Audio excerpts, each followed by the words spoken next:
Chapter 849. She was just an ordinary rich girl. Capital University didn't lack rich girls. Why did such a good thing like stealing the limelight fall on her? The answer was Gu Fifan. That guy used his connections with the school leaders to put Ji Yuqi in the performance team. Ji Yuqi was under a lot of pressure. She did not want to be the center of attention at all and become the object of envy and jealousy of all the rich girls.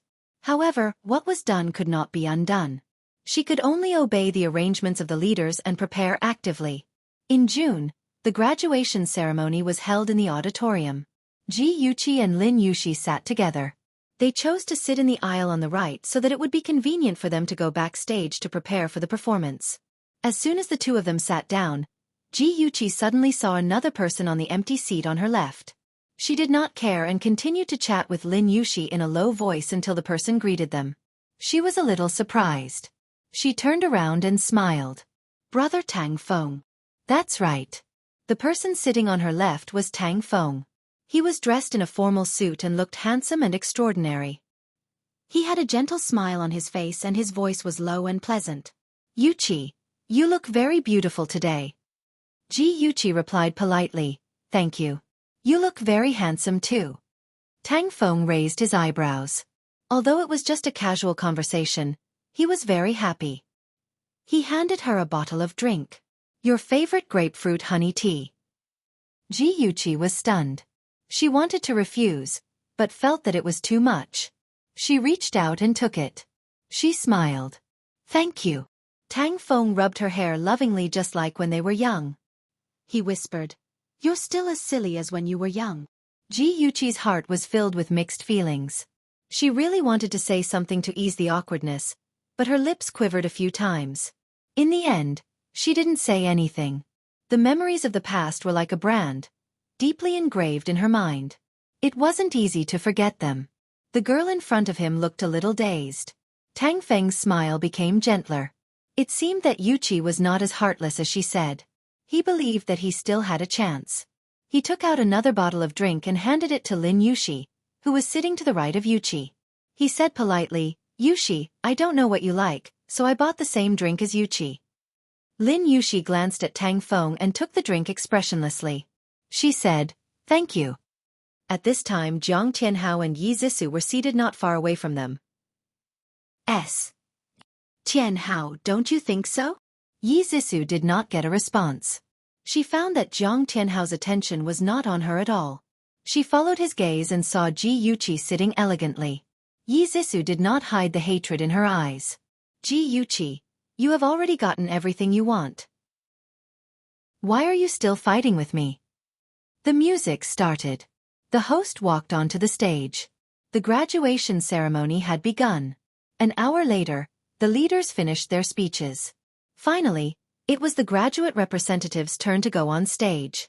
Ji Yuqi's mouth twitched when she saw Gu Fifan walk onto the stage first. Although Gu Fifan was famous in school, it was only limited to his reputation as a playboy.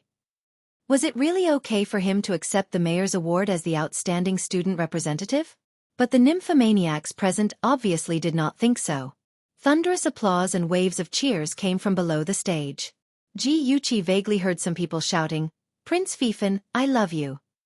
Then, several other student representatives went on stage to accept the awards from the leaders. When Jiang Tianhao saw this scene, he could not control his anger. Originally, the reputation belonged to him. But the scandal that had caused a lot of commotion had caused him to be hated by the leaders. The once outstanding student had turned into a black sheep. The leaders wished they could hide him.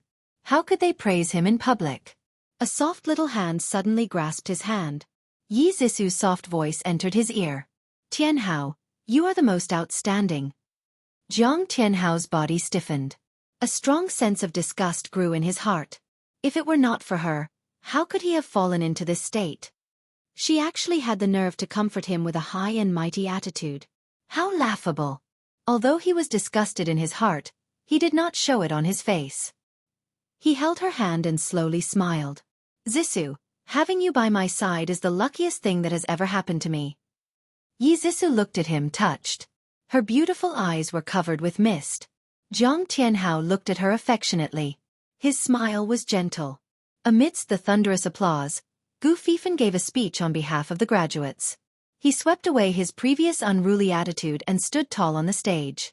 His white suit accentuated his perfect figure. His face was as bright as the moon under the lights. His long and narrow peach blossom eyes were filled with a faint smile. Under the watchful eyes of the crowd, he talked cheerfully and wittily. It was amazing. Various media outlets quickly pressed their shutters and recorded his heroic appearance. It was conceivable that after tomorrow, he would become the darling of Ing City's upper class. The leaders of the school also sighed in their hearts. It turned out that the young master of the Gu family was not a good-for-nothing. He was quick-witted and had an extraordinary temperament. He would definitely achieve great things in the future. Ji Yuqi already knew that he had hidden his talents. Seeing his stunning performance, she was not surprised at all. She only smiled slightly. As if they had telepathy, Gu Fifan, who was on the stage, actually met her gaze. He raised his eyebrows slightly at her. It was obvious that he was teasing her. Ji Yuqi was angry and amused at the same time.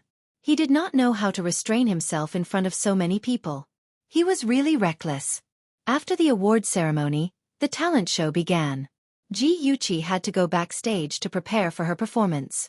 She politely bid farewell to Tang Feng. Tang Feng held her wrist. "Yuqi, I'll go with you." "It's okay. There are many people backstage. It's not convenient for you to go." Ji Yuqi said it more tactfully. In fact, she wanted to say that there were so many girls backstage. It would be inconvenient for a man to go. Tang Feng also thought of that. He let go of her wrist and smiled gently. "All right then. If there's anything, call me immediately." Ji Yuqi smiled and agreed. There were indeed many people backstage. They were busy putting on their makeup and changing their clothes. A group of ballet dancers were warming up in the corridor. There were also staff members helping to move the musical instruments. It was bustling with activity. Ji Yuqi's performance was at the end. Now that no one was paying attention to her in the dressing room, she decided to find a quiet place to get some fresh air. After walking around, she found that the washroom was the quietest. After washing her hands, she looked at herself in the mirror and could not help but chuckle. In her previous life, her reputation was terrible. She was not qualified to show her face at such a grand ceremony. It was her first time performing in public. She had to work harder. She could not let others see her as a joke. "Yuqi." A deep and familiar male voice came from above her head. Ji Yuqi could not help but sigh. A place like the washroom was indeed a place where melodramatic scenes happened frequently. She looked up and smiled. "Senior, why are you here? What's the matter?" Jiang Tianhao was like a jade orchid tree. Even though he was standing at the door of the washroom, he still looked charming. His smile was gentle. "Yuqi, I'm here to see you. I've been hired by Dongfang Real Estate." "Yuqi, thank you."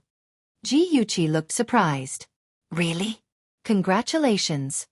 Senior. You were hired because of your outstanding ability. Senior, I'm very happy for you. If Zissou knows about this, she'll be very happy too." Jiang Tianhao's smile became gentler. "Yuqi, you're the kindest girl I've ever met." He raised his hand and stroked the hair by her ear. Ji Yuqi's face was faintly red. She looked down shyly to hide the sarcastic coldness in her eyes. Kind-hearted? This word had long been cut off from her. When the two of them with outstanding looks stood together, it was really a beautiful picture. They were affectionate. Even if they did not speak, one could feel the affection between them. Yi Zissou, who was hiding in the corner, gritted her teeth in hatred. Her beautiful face was distorted with anger. She knew that Jiang Tianhao had used the washroom as an excuse to meet the B*TCH Ji Yuqi. Ji Yuqi, why doesn't she just die? Yi Zissou's eyes suddenly flashed, and a vicious thought gradually formed in her mind. Ji Yuqi sent Jiang Tianhao away and returned to the dressing room. There weren't many people left. The makeup artist, Linda, looked at Ji Yuqi's face. Ji Yuqi's skin was very good, and it was easy to apply makeup. She finished her makeup and hairstyle in just over 10 minutes. Ji Yuqi looked at herself in the mirror with satisfaction. She smiled and said, "It's pretty good. Sister Linda, thank you." Linda had done a lot of makeup for many rich girls today, but no one had ever thanked her. She immediately had a good impression of Ji Yuqi, and her smile became more sincere. Miss Ji, the costume is ready.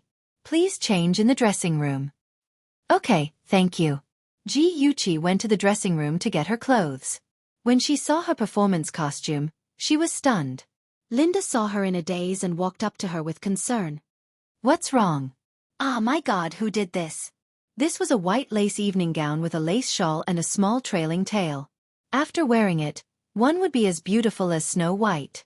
But now, the lace trailing tail had several holes and the skirt was torn. The original princess dress had become a beggar's dress. Linda was very angry. She called her assistant over. Little Wang, how did you do your job? How did this gown become like this? Little Wang was scared out of her wits. It was still fine when I brought it here. I don't know what happened either. Linda frowned and was about to fly into a rage when Ji Yuqi hurriedly stopped her. Sister Linda, the most important thing now is to solve the problem of the costume.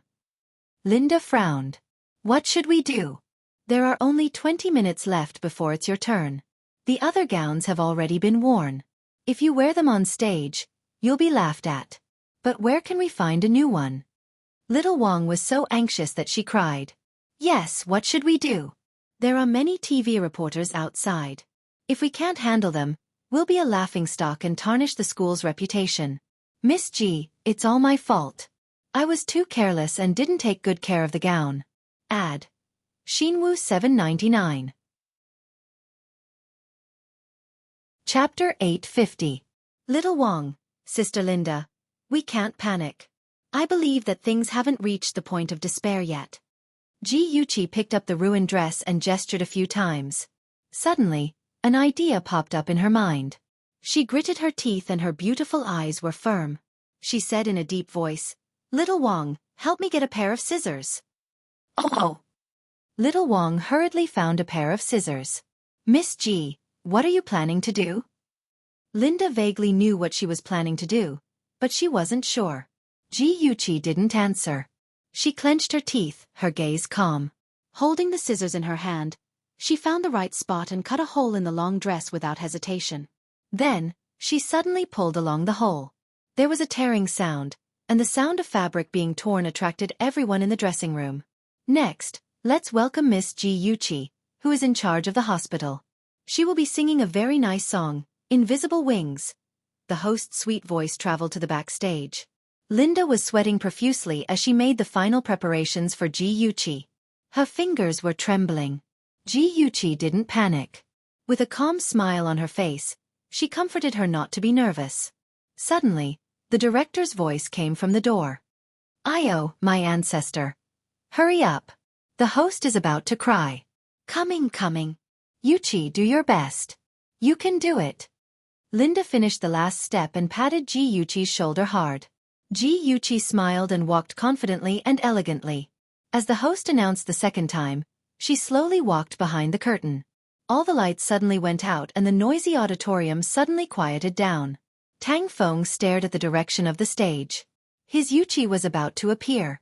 A light and pleasant melody sounded and a voice like the sound of nature broke the silence. It was like the light of dawn cutting through the darkness and shining on the world.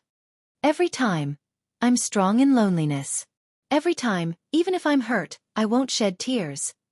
A beam of dazzling light suddenly shone on the center of the stage.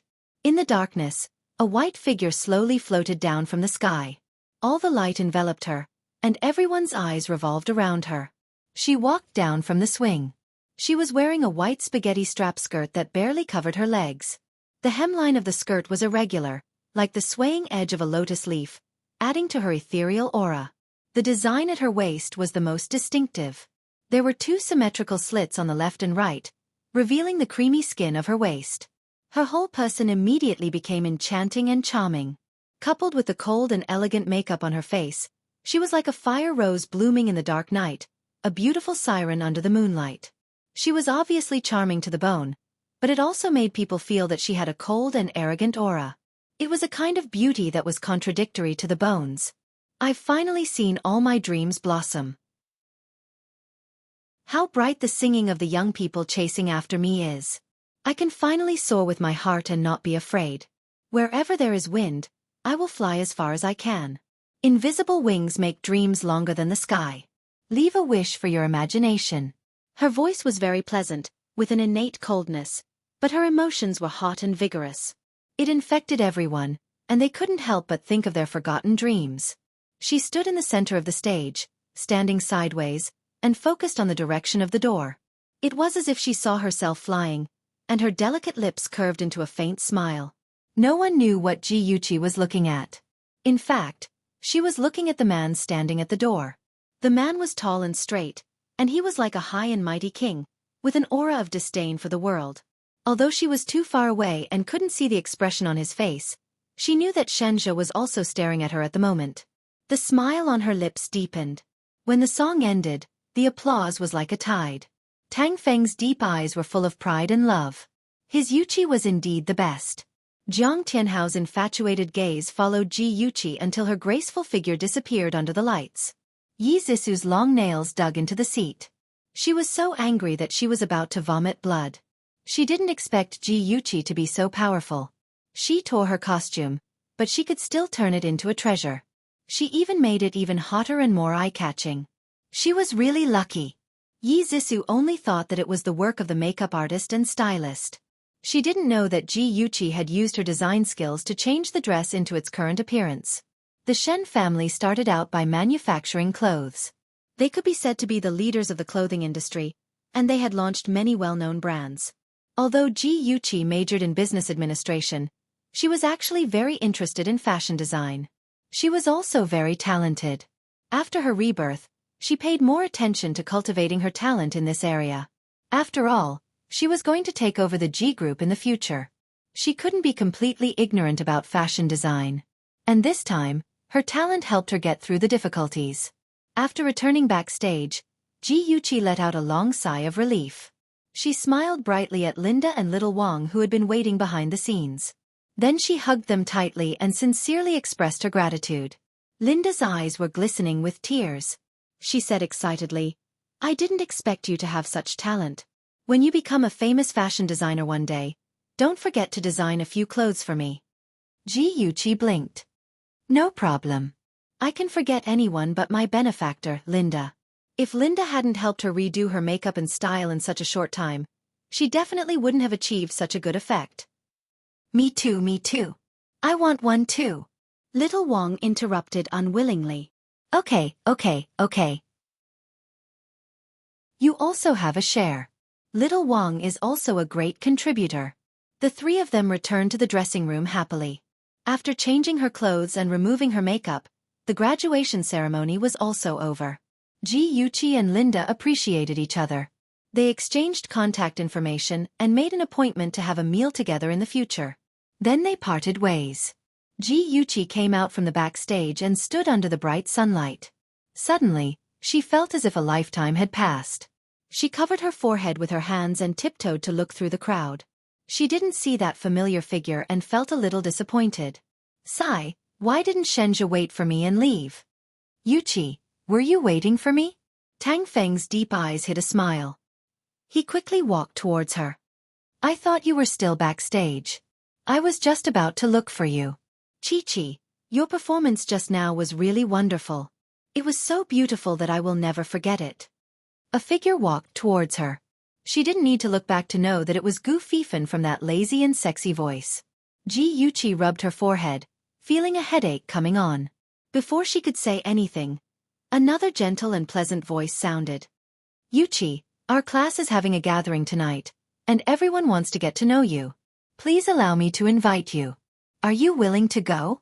Ji Yuqi glanced at Tang Feng, who was looking at her with a burning gaze, Gu Fifan, who was throwing flirtatious glances at her, and Jiang Tianhao, who was smiling warmly. She felt more and more headache. For the first time, she found that after her rebirth, she had not only become ruthless, but also charming. The men who despised her in her previous life were now surrounding her. Unfortunately, she was not the brainless heroine in a romance novel. She would not forget their cold and ruthless nature just because they were wearing a gentle and affectionate skin. The corners of her lips slowly curled up. Her eyes swept over the three people one by one, and finally fell on Jiang Tianhao. She said softly, Senior, I'm very tired today. In order not to spoil your fun, I won't go. I hope you have a good time. Brother Tang Feng, Gu Fifan, what's the matter? Gu Fifan was very unhappy. Why was Tang Feng's brother Tang Feng? When it was his turn, she had to call him by his full name. He took a step forward and stood in front of Tang Feng. He elegantly brushed the hair in front of his forehead, and a pair of peach blossom eyes slightly raised. Yuchi, why are you so formal? Call me Fifan. Otherwise, you know what I mean, okay? Ji Yuchi was speechless. You know what I mean? Don't make it sound so ambiguous, bastard. We're really not close. The corner of her eyes twitched and she said stiffly, Oh, Fifan, what's the matter? Gu Fifan narrowed his eyes. His slender fingers rested on his chin, and he looked distressed. I was going to invite you to the gathering, but since you're tired, forget it. Let's go to the movies tomorrow. It's settled. Hey, don't casually make decisions for Yuchi. She's my fiancé. Tang Feng finally couldn't help but fly into a rage. He put his right hand on Gu Fifan's shoulder, with a posture that said, If you talk nonsense again, we'll fight. The scene was in a mess. Some people had already noticed them and even took out their mobile phones to secretly take photos. Ji Yuchi didn't want to become the headline of the school's intranet. She quickly said with a smile, Fifan, thank you, but I don't like to watch movies. Brother Tang Feng, you guys take your time. I'll go first. That's all. Goodbye. It'd be best if they never met again. Ji Yuchi hurriedly slipped away as fast as she could. Tang Feng and Gu Fifan looked at each other and saw helplessness and depression in each other's eyes. Jiang Tianhao couldn't help but smile. The person Yuchi really liked was him. No matter how the two men fought, they couldn't win against him. Ji Yuchi slipped to a place where there were fewer people. She covered her chest and gasped. Damn it, there were a bunch of rotten peach blossoms. Her mobile phone suddenly rang. She glanced at the caller ID and her expression became serious. Qing Sang, what's going on? The people of Gao Chao Technology found out that it was Free who bought 10% of the scattered shares. Yu Lei said that he wanted to buy back the 10% shares and asked to negotiate with Phil. What do you think? Free was a clothing company registered abroad by Ji Yuchi. Phil was her English name and also the owner of the clothing company. That was why Yu Lei said that he wanted to negotiate with Phil. The Free company was just an empty shell now. There were only 4 shareholders, Ji Yuchi, Ji Yunhan, Qing Sang, and Xiaoro. Ji Yuchi was thinking about how to develop the company's business. Yu Lei came to her door. How timely. Ji Yuchi smiled with satisfaction. Qing Sang, tell Yu Lei that Phil is abroad and can't meet with him. You are in charge of everything. Understood. Qing Sang paused and said, Yuchi, are you really going to sell the shares to them? Gao Chao Technology is doing well. Isn't it a pity? Beauty novel, Xinwu 799. Chapter 851. Ji Yuchi smiled. You have to give up something to gain something. You can reply to Yu Lei first. As for the details, we'll talk about it when I get back. She was in a good mood as she leisurely walked towards the parking lot in her high heels. She stopped in front of her car and took out her keys from her handbag. Her phone suddenly rang. She glanced at the caller ID and her eyes curved. She placed the phone to her ear and chuckled. Why didn't you wait for me before leaving? Shenji's voice was unusually deep and solemn. Chi-Chi, don't get in the car and don't look around. Just walk straight ahead. You'll see my car after about 100 meters. Ji Yuchi felt strange. She did not know what he was up to. However, she listened to him and turned around and walked straight ahead. A silver Bentley stopped in front. The windows blocked the view inside, but Ji Yuchi knew that Shenja was inside. She knocked on the window and heard the sound of the car door being unlocked. She immediately opened the door and sat in the front passenger seat. Ji Yuchi turned to look at Shenja. Shenja, what happened? Shenja's expression was solemn as he slowly said, Someone installed a time bomb under your car. There's still half an hour before it explodes. I've already called the police. In about 10 minutes, the bomb disposal experts will arrive. Ji Yuchi was in disbelief. Bomb? How did you know? Shenja calmly replied, Ever since you went against the Black Flame sect, I was worried that Su Yanqing would deal with you. So, I sent 2 people to protect you in secret. Today, One of them followed you into the auditorium while the other was guarding the parking lot. As expected, someone sneaked up on your car and installed a time bomb under your car. Ji Yuqi did not know how to describe her feelings at this moment. She thought that she had done a good job, but unexpectedly, she was almost killed. She thought that she had hidden her revenge from Shen Zhe, but it turned out that he knew everything. He even secretly helped her with many things. This made her feel guilty and grateful. She could not help but reach out her hands and hug him. Leaning her head on his chest, she said softly, "Shen Zhe, thank you. Thank you for doing so many things for me, and thank you for being willing to accept the real me. Silly, no matter if you are good or bad, you are my wife. Of course, I have to protect my wife from any harm." Shen Zhe kissed her hair, his dark eyes filled with tenderness. Ji Yuqi's lips curled up as she hugged him even tighter. After a long while she asked in a low voice, "Who ordered the person who installed the bomb?" "Su Yanqing. It seems like she already knows that you've harmed Su Zhe." Shen Zhe's deep eyes flashed with a touch of ruthlessness. Su Yanqing, this woman had thoroughly angered him. He would let her know the price she had to pay for hurting his beloved. Not only would he send her to prison, but he would also make her life a living hell. Ji Yuqi frowned and muttered, "That's strange. Su Yanqing was still dealing with Chen Tingfeng not long ago. Why would she suddenly?" Her mind flashed and she blurted out, "It must be Chen Tingfeng. In order to get rid of Su Yanqing, that lunatic, she pushed me to her side." She snorted coldly. She, Ji Yuqi, was not easy to deal with. She thought of the murder video. That was irrefutable evidence of Su Yanqing torturing Yi Zhaoxian to death. Sending that lunatic Su Yanqing to prison would be considered as getting rid of a scourge for the people. Shen Zhe saw the change in her expression and his lips curled up. He asked knowingly, "What are you thinking about?" Since he had seen her true colors, there was no need for her to pretend to be kind and innocent. Ji Yuqi pursed her lips and said, "I'm thinking about how to deal with Su Yanqing. I have evidence of her murder, but I don't think it's enough. It's best to destroy her once and for all. She won't be able to make a comeback." His Chi-Chi was finally willing to take off her mask. Shen Zhe was in a good mood. He kissed her forehead and murmured, "In addition to selling drugs, bribing officials, and premeditated murder, it's enough for her to die 2 or 3 times. Ji Yuqi's beautiful almond-shaped eyes narrowed. She suddenly thought of something and grabbed his arm tightly. Her voice changed. "Oh no, Su Yanqing is a vengeful person. Not only will she deal with me, she will also deal with Ahan. Shen Zhe, hurry up, let's go to Ahan's school." Shen Zhe did not say anything and quickly started the car. Chi-Chi's consideration was not unreasonable. Ji Yunhan was very likely to be in danger. Ji Yuqi's face was a little pale. Her fingers swiped quickly on her phone. Ahan's phone rang for a long time, but no one answered. The uneasiness in her heart grew stronger and her heart almost stopped beating. If Ahan had an accident? No, Ahan would definitely be fine. "Ahan, wait for me. You must wait for me."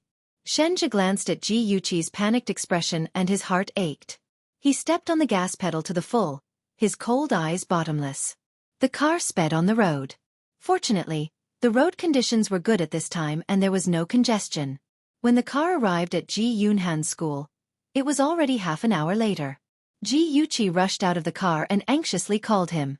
Shen Zhe grabbed her arm and said in a deep voice, "Don't worry. Let's go to his classroom and ask his classmates and friends." Ji Yuqi nodded. Her eyes were red and her teeth were biting her lips. She quickly followed behind Shen Zhe and continued to make calls. "Sis." The phone suddenly connected and Ji Yunhan's slightly weak voice came from the other side. Ji Yuqi suddenly stopped in her tracks. Her voice was sharp and impatient. "Ahan, where are you? Are you hurt?"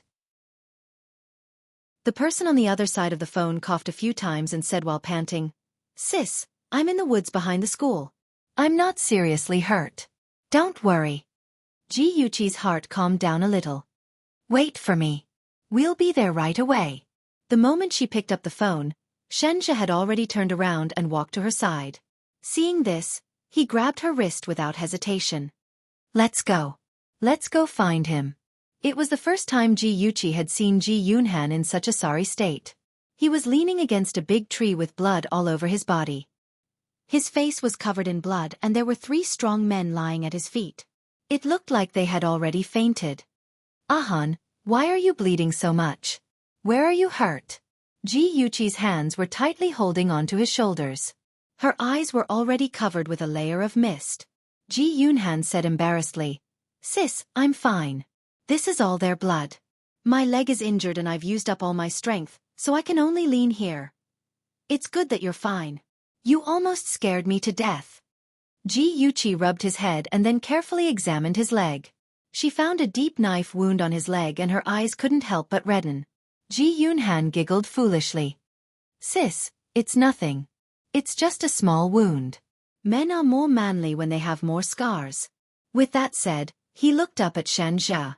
His silly smile turned into a mischievous grin. "Brother-in-law, did I interrupt your date with my sister?" Shan Jia's expression was gentle as the corners of his lips curved. "It's good that you know.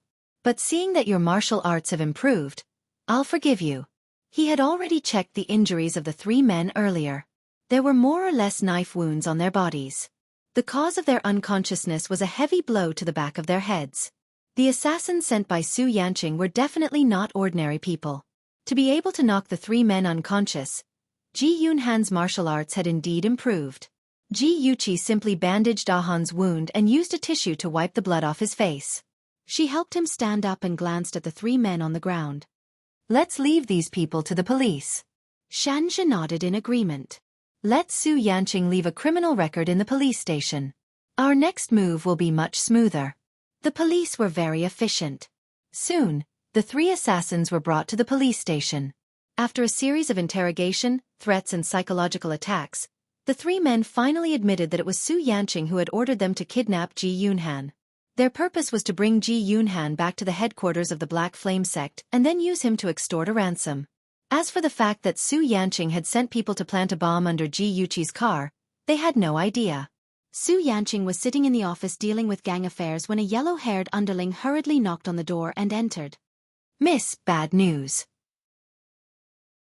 Ying sent news that Ji Yuqi didn't get into the car at all. Instead, she got into another Bentley. Later, a bomb disposal expert from the police team came and defused the bomb on the car. What's worse is that several media outlets happened to be at Capital University. When they heard about the bomb, they immediately rushed to the scene. Now, this matter has been hyped up by the media. Su Yanqing's expression changed. She suddenly slammed the table and stood up. "What are you doing? Where's Ying? Tell him to get his ass back here immediately." "Miss, bad news." Another underling ran into the office in a panic and said anxiously, "Tiger and the other 2 have been arrested by the police." Su Yanqing's face was ashen. Her eyes were so sinister that it was frightening. She angrily said, "Ji Yunhan is just a brat who's still wet behind the ears. Tiger and the other 2 couldn't even handle him. When did the people of the Black Flame sect become useless cowards?" "Ah!" The yellow-haired underling who came in first had a long face and didn't dare to refute. The last one who came in last shrunk his neck and said in a trembling voice, "Miss, there's one more thing." He cowered and didn't dare to speak again. Su Yanqing saw his cowardly appearance and became angry. She sternly said, "Speak." The underling's legs went soft and he almost knelt down in front of her. He stuttered, That, I don't know who recorded the video of Yi Xiaoxian being killed, and it was posted online. Now, all the media are saying that the Black Flame sect's miss is a demon who kills without batting an eyelid." He couldn't finish his sentence because he was so frightened by Su Yanqing's fierce and cruel gaze that he almost peed in his pants. The brothers of the Black Flame sect all knew of the Big Miss's bloody methods. There was no one who didn't fear her. Even her angry gaze could make them tremble. Su Yanqing couldn't care less about getting angry at her underlings. She impatiently waved her hand and ordered them to leave. She angrily paced around the office with a murderous aura. She thought that she could easily handle that useless rich girl, but she didn't expect to fall into her hands. Attention, Song Shu 566. Chapter 852. As for where the video of Yi Xiaoxian being killed came from, Su Yanqing was not in the mood to investigate. The most important thing now was to get rid of Tiger and the others. They knew too many secrets. If they confessed to the police, then she would definitely die. She would never allow that to happen. Unfortunately, She was already an arrow at the end of its flight. Before she could bribe the spies in the prison to silence Tiger, she had already been forced into a desperate situation and could not escape the net of justice. The video of Yi Xiaoxian being killed went viral on the internet. When Yi Zixu saw it, it was during recess. She was playing with her phone out of boredom and opened the most popular video on the internet. She did not expect to see such a bloody and cruel scene. She stared at the man being killed on the screen in disbelief. She watched it over and over again until she could not help but want to vomit. Then she burst into tears. The surrounding students were shocked. Before they could ask what happened, Yi Zixu had already covered her face and ran out of the classroom. She hid in the toilet and cried loudly. As she cried, she called Chen Tingfeng's phone with her trembling phone. Mom! Mom! Dad is dead. Dad was killed. Yi Zixu cried hysterically. She had long forgotten her image and ladylike etiquette. As she cried, she incoherently complained, Mom, tell me. That's not true. How could Dad die? Didn't they say that scourges live for 1,000 years? A bastard like him should live for 100 years. Dad, I'm sorry. I was stubborn before. It was my fault. Dad, come back quickly. Yi Zixu leaned against the wall of the cubicle and cried. She did not know that outside the toilet was full of people who were watching the show. They exaggerated the scene and posted it on the school's intranet, making Yi Zixu famous again. The world was so cruel. Even if a tragedy happened to a person who was disgusted, it was still a good show to entertain the public. On the other end of the phone, Chen Tingfeng's face was already covered in tears. From her daughter's intermittent complaints, she understood the truth. Her ex-husband, Yi Xiaoxian, had really been killed by Su Yanqing. Su Yanqing, that woman, killing someone was one thing, but why did she use such a cruel method to torture him to death? Chen Tingfeng was filled with hatred and anger. It was indeed their fault for having an affair with Yi Xiaoxian, but why did Yi Xiaoxian find her? Wasn't it because Su Yanqing couldn't satisfy him? Obviously, Su Yanqing was also responsible, but Su Yanqing, that vicious woman, pushed all the blame onto them. She really wanted to bite Su Yanqing to death and avenge Yi Xiaoxian. Yes, there was also Ji Yuqi, that B*TCH. If it weren't for that B*TCH, she wouldn't have used Yi Xiaoxian to get entangled with him, and she wouldn't have provoked Su Yanqing's hatred. Chen Tingfeng channeled all her anger and hatred onto others. She felt that the whole world had wronged her and Yi Xiaoxian, and that she was the most innocent. After calming down, Chen Tingfeng thought about a problem. There were a few big news stories today. First, Ji Yuqi's car was planted with a bomb. Then, Ji Yunhan was attacked. Then, the video of Su Yanqing killing someone was leaked. There must be some kind of connection between these incidents. Her mind was spinning quickly. On the other end of the phone, Yi Zixu was still crying, and it annoyed her. She shouted impatiently, "Stop crying. What can you solve by crying now? Can you bring a dead person back to life?" Yi Zixu was shocked by her shout. Her tears were still flowing, but she didn't dare to cry out loud. She sobbed a few times and burped. "Mom, tell me, why is our family so unlucky, but Ji Yuqi is so lucky? Even the bomb couldn't kill her. Does she have the protection of a god or something?" Hearing her words, Chen Tingfeng's mind flashed. She suddenly figured out the whole thing. Planting the bomb and attacking Ji Yunhan must have been done by Su Yanqing. In the end, not only did she not succeed, she became a target of scorn. Everyone wanted to beat her up. It wasn't because Ji Yuqi was lucky, but because there really was someone protecting her. It seemed that Ji Yuqi's backer was very powerful. Even the Black Flame sect was no match for him. In the future, she had to be more careful. Otherwise, she wouldn't know when the other party would destroy her. After Ji Yuqi posted the video of Su Yanqing's murder on the internet, she waited for the police to investigate. She knew that with the public condemnation, the police would definitely treat this matter seriously. She was right. The murder on the internet had caused a sensation. The news media said that the gangs were too powerful, and the citizens didn't feel safe. Some people even started to question the lack of action of the law enforcement. The government's credibility was affected by a crisis. The higher-ups were pressuring them to pay more attention to the fight against the gangs. The police were under pressure from all levels and actively collected evidence of the Black Flame sect's crimes. They also set up an inescapable net to hunt down Su Yanqing and her gang. When Su Yanqing was arrested, she had already created a fake ID and boarded a plane to fly abroad. A few plainclothes police officers subdued her on the plane. When she was escorted off the plane, the surrounding crowd applauded and cheered. The other high-ranking members of the Black Flame sect were also arrested on their way to escape. Ying City's government launched a heavy attack and achieved great success in the fight against the gangs. All the members of the Black Flame sect were arrested, and the other gangs were also disbanded. At least on the surface, they seemed to have disappeared without a trace. Su Yanqing was suspected of murder, drug trafficking, premeditated murder, and many other crimes. She was sentenced to death with a 2-year reprieve. She thought that as long as she performed well during the reprieve, she might have a chance to live. However, she didn't know that this was just the beginning of her nightmare.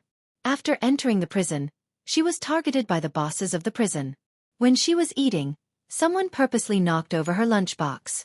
When she was bathing, and when she was resting, there were people who sexually harassed her. Although this was a women's prison, the long-term sexual repression had caused the female prisoner psychology to be distorted. They would imitate men's *X actions and harass the new prisoners. They even forced the new prisoners to serve them. And Su Yanqing was that unlucky new prisoner. The prison bully brought a group of tall and strong women to beat her up every day. In the beginning, she still had the strength to fight back. However, after a long period of malnutrition, her physical strength deteriorated.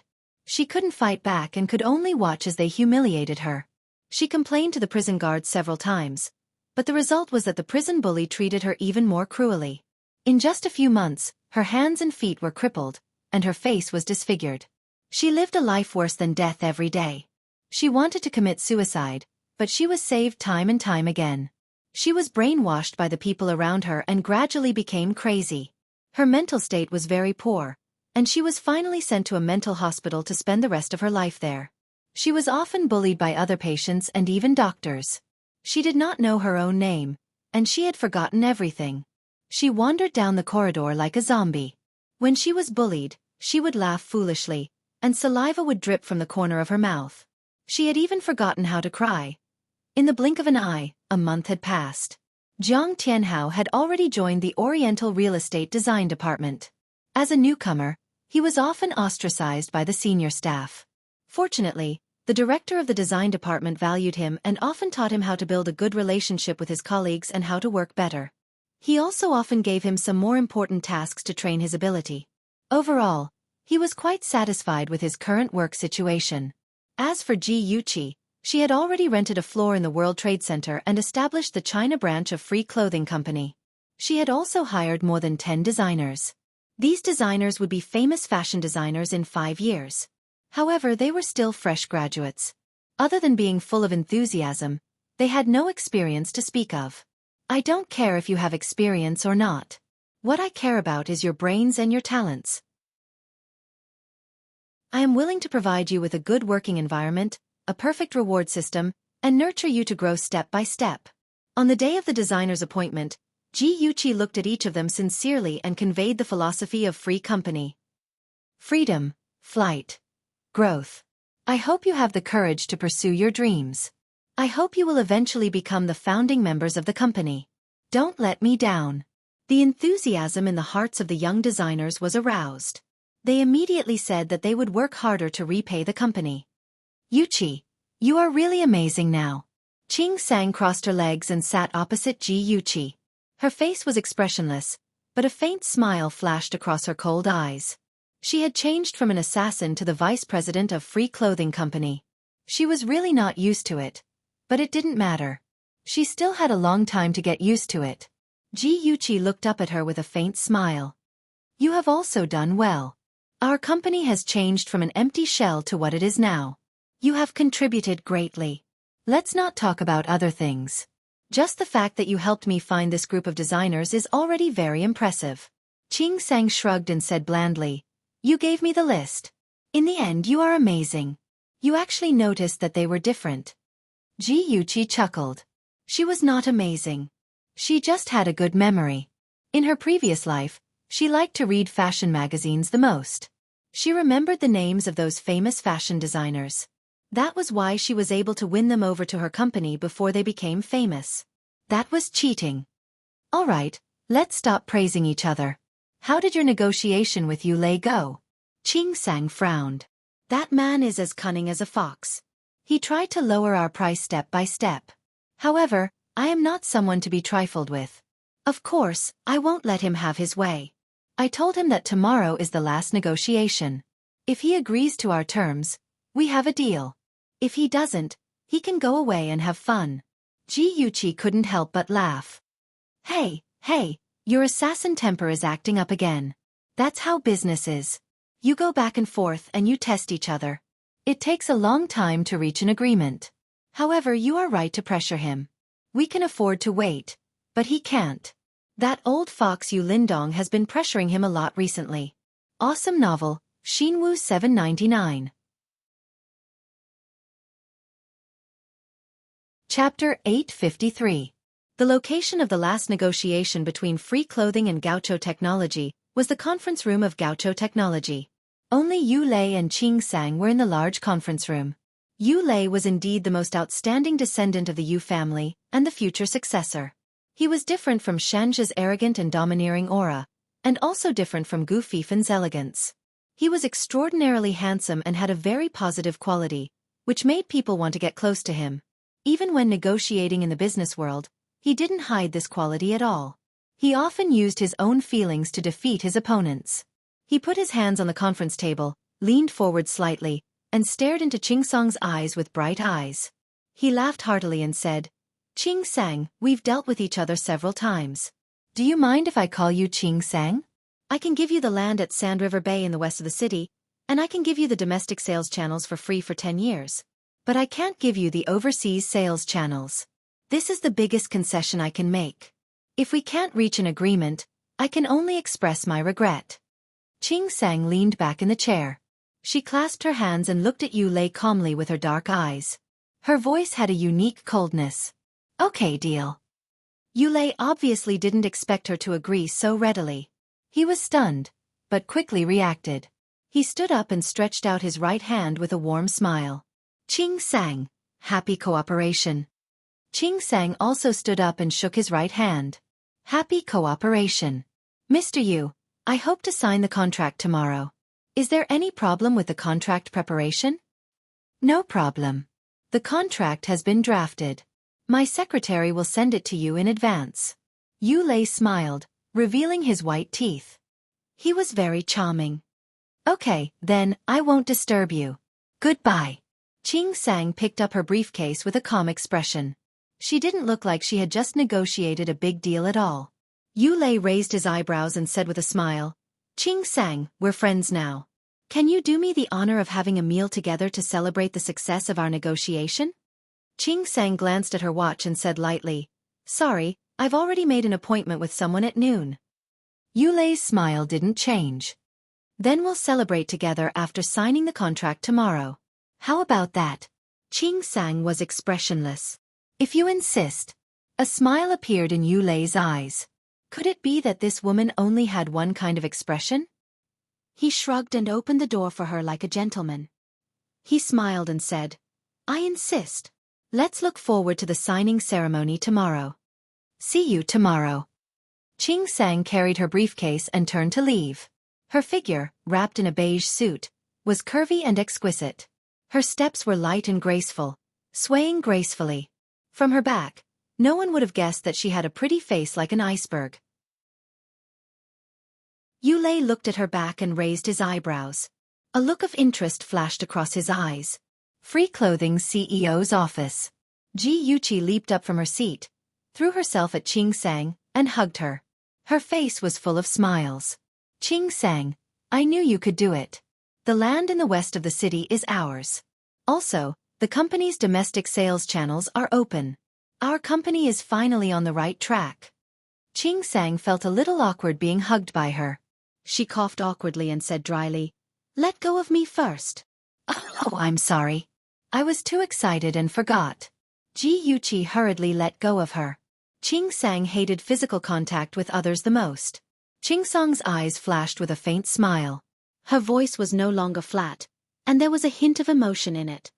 Yuchi, the land in the west of the city is now a barren land overgrown with weeds. It's far from the city, and transportation is inconvenient. Why do you want it? Yuchi sat back in her seat and said with a smile, I thought you wouldn't ask. Let me tell you, that land is worthless now. However, the government is likely to build a development zone in the west of the city. When that time comes, the price of the land in Shaoyuan will be several times higher than it is now. It's precisely because that land is worthless now that Yu Lei is willing to give it to you so readily. What he can't bear to part with is the domestic sales channel. The Yu family had hundreds of large chain shopping malls in the country. What Yuchi wanted was to have a free counter in each of the Yu family shopping malls. This meant that Free Clothing Company had used the Yu family shopping malls to open up domestic sales channels. For the Yu family, providing Free with a free counter for 10 years was a huge loss for them. As for the overseas sales channel, it would be better if they got it. However, it didn't matter if they didn't get it. When they first brought it up, it was also to give Yu Lei a greater sense of achievement when bargaining. This kind of mentality was just like buying things. The more expensive something was, the lower the price you bought it at, the more you would feel that you had taken advantage of it. In reality, the shop was just raising the price to give you a sense of psychological satisfaction. Qing Sang admired Yuchi very much. She really didn't know how a girl in her early 20s could understand the business world so well. She knew so many twists and turns of the business world. With this thought in mind, she asked naturally. Yuchi raised her eyebrows and smiled. She said slowly, Hey, I have a famous teacher to guide me. Qing Sang frowned. A famous teacher. Was she referring to her father, Ji Bowen, or young Master Shen? Yuchi rarely saw Qing Sang frowning and deep in thought. She couldn't help but laugh out loud. All right, don't think about it. It's time for lunch. Let's eat together. Qing Sang stood up as well. The two of them had just walked to the door of the office when the door was suddenly opened from the outside. A handsome and elegant figure entered their line of sight. Yuchi rushed to the person in surprise. Aja, why are you back? Didn't you say that you would be back in 2 days? Shenja's handsome face had a natural and gentle smile. He rubbed her hair and said, I heard that someone closed a big business deal, so I came back to celebrate. Why? Am I not welcome? Of course you are welcome. Yuchi grabbed his hand happily. Shenja had gone abroad to discuss business. He had been gone for a week. This was the first time she had experienced the feeling of missing someone. If Qing Sang hadn't been there, she would have rushed to give him a warm hug. Shenja pulled her into his arms and wrapped his arms tightly around her waist. His deep black eyes were shining with a smile. He lowered his head and got closer and closer to her cheek. She blushed and said softly, Don't. Qing Sang is still here. He chuckled. His deep and magnetic voice seemed to come from his chest. She left long ago. As soon as he finished speaking, he kissed her lips gently. She couldn't help but wrap her arms around his waist. He gently rubbed her cheek and murmured softly, Chi-Chi, did you miss me? Yes. She leaned her head against his chest and listened to his strong heartbeat. She couldn't hide the smile in her eyes. I missed you too. I missed you so much that I couldn't sleep. He kissed her hair and rubbed his hot palm on her slender waist. The two of them were tightly pressed together. They didn't want to be separated from each other. Gulp. Gulp. A strange sound broke the warm atmosphere. Shenja chuckled softly. Yuchi covered his ears and said coquettishly, You didn't hear anything. Oh, I really didn't hear anything. He smiled and kissed her pouty lips again. He held her hand and said, Let's go and eat. I suddenly feel very hungry. Next to the World Trade Center was a shopping mall. It had food, shopping, and entertainment. The two of them came out of the World Trade Center and walked toward the shopping mall while chatting and laughing. In a cafe across the street, a man and a woman were sitting by the window.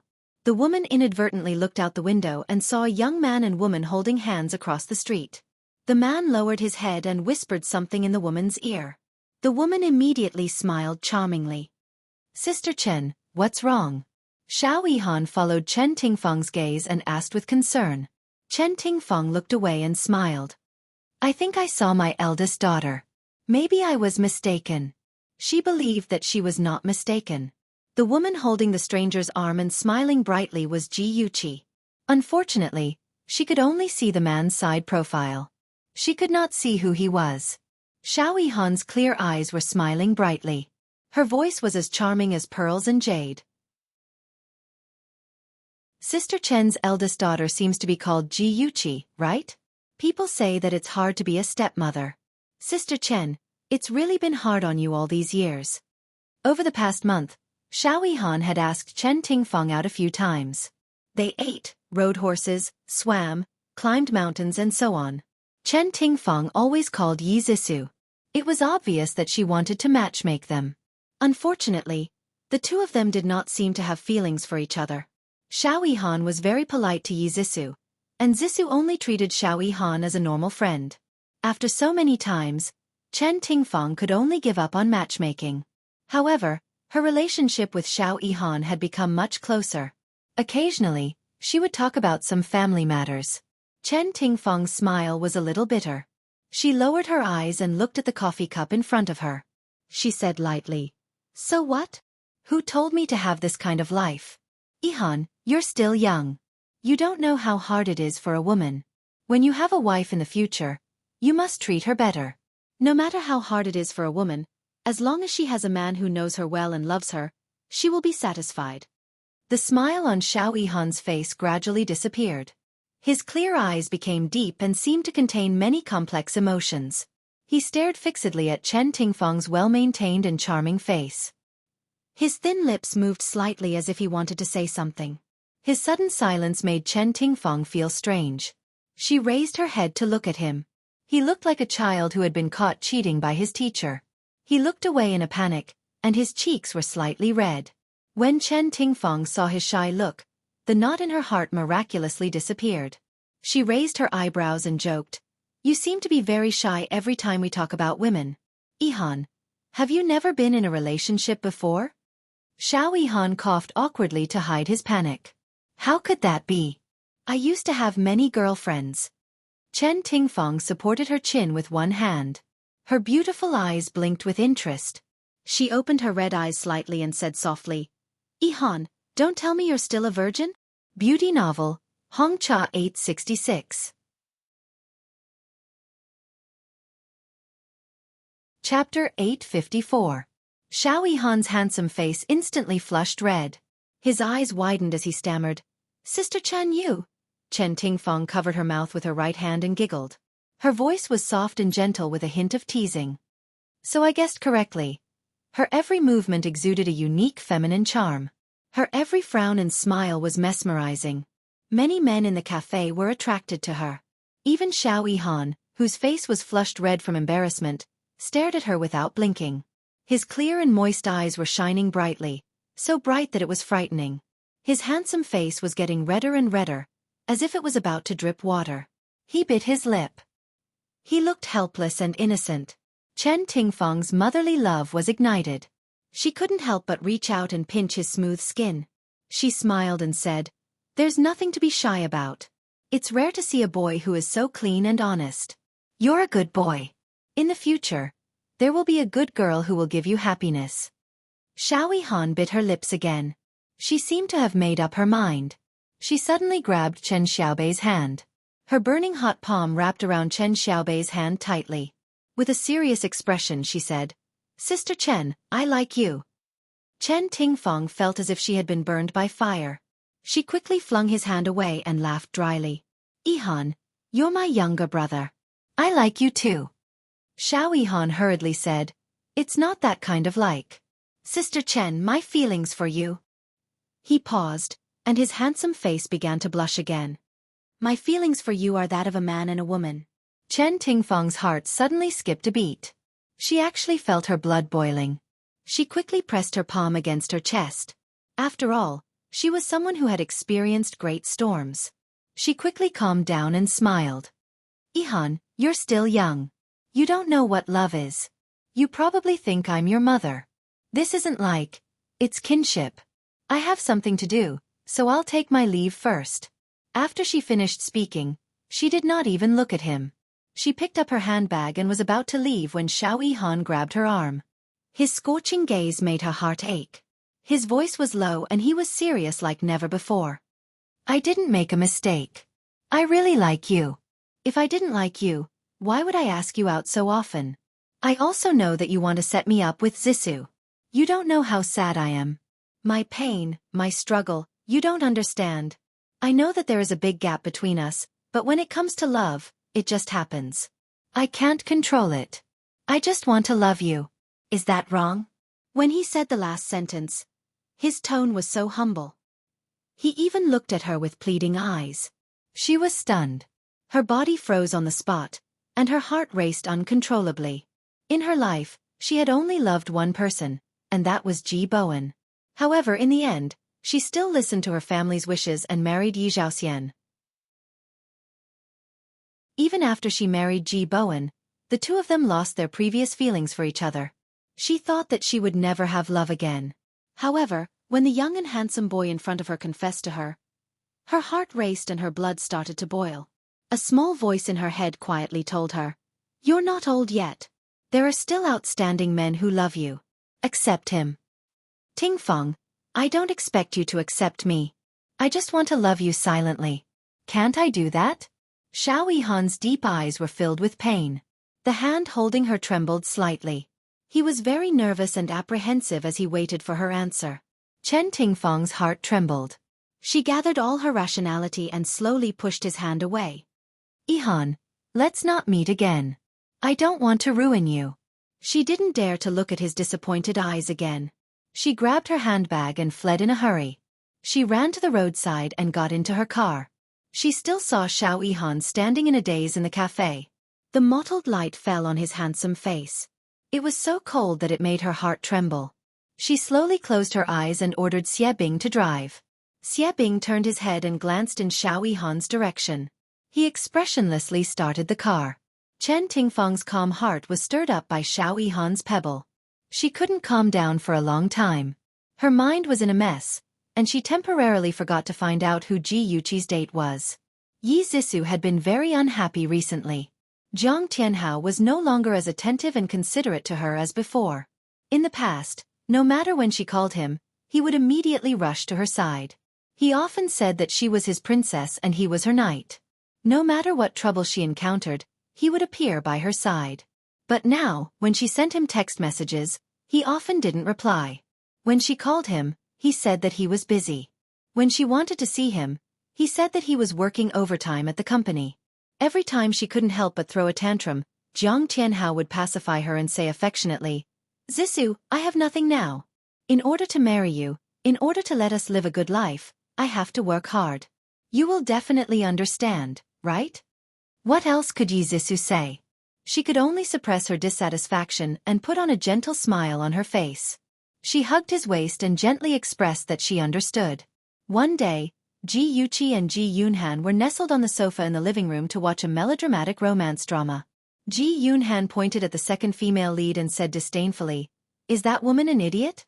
Once a man tells a woman that he's busy and doesn't answer her calls or reply to her texts, it means that he doesn't love her anymore. What's more, it's a sign that he's having an affair." That woman actually foolishly believed her boyfriend's words. "Sigh, Mom, I can't watch this stupid drama anymore."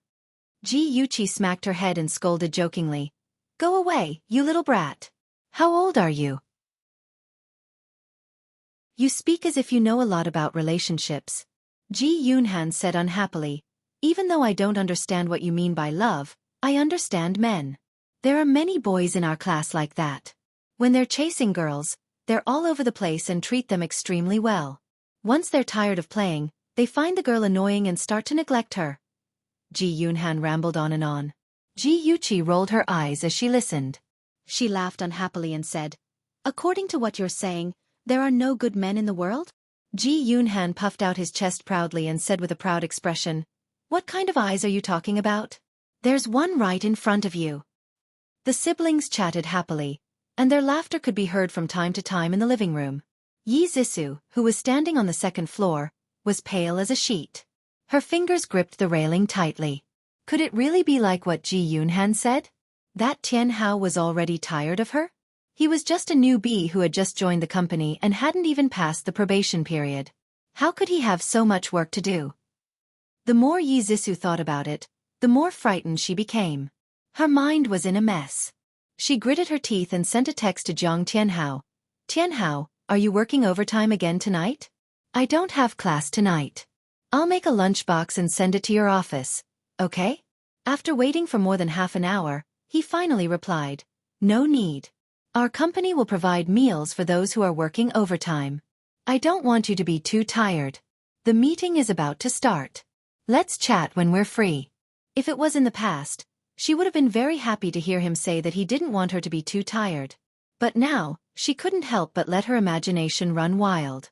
She suspected that he didn't want to see her. Trust and suspicion warred in her mind. In the end, suspicion won out. Yi Zixu personally made a few dishes, put them in a lunchbox, and left the house.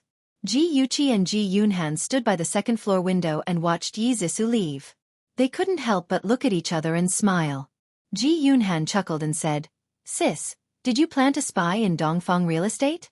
Otherwise, how would you know what Jiang Tianhao has been busy with recently? Ji Yuqi's smile deepened. Of course.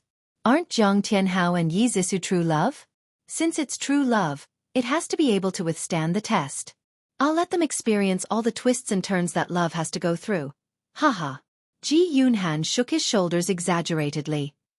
Sis, please don't laugh like that in front of my brother-in-law. I'm really worried that he'll abandon you because of this. Ji Yuqi glanced at him. Why? It's so gloomy and scary. Be careful that he doesn't like you. After Ji Yunhan finished speaking, he quickly jumped away, afraid that she would take revenge on him. Ji Yuqi retorted naturally, no way. He's seen me even scarier. Who would dislike me?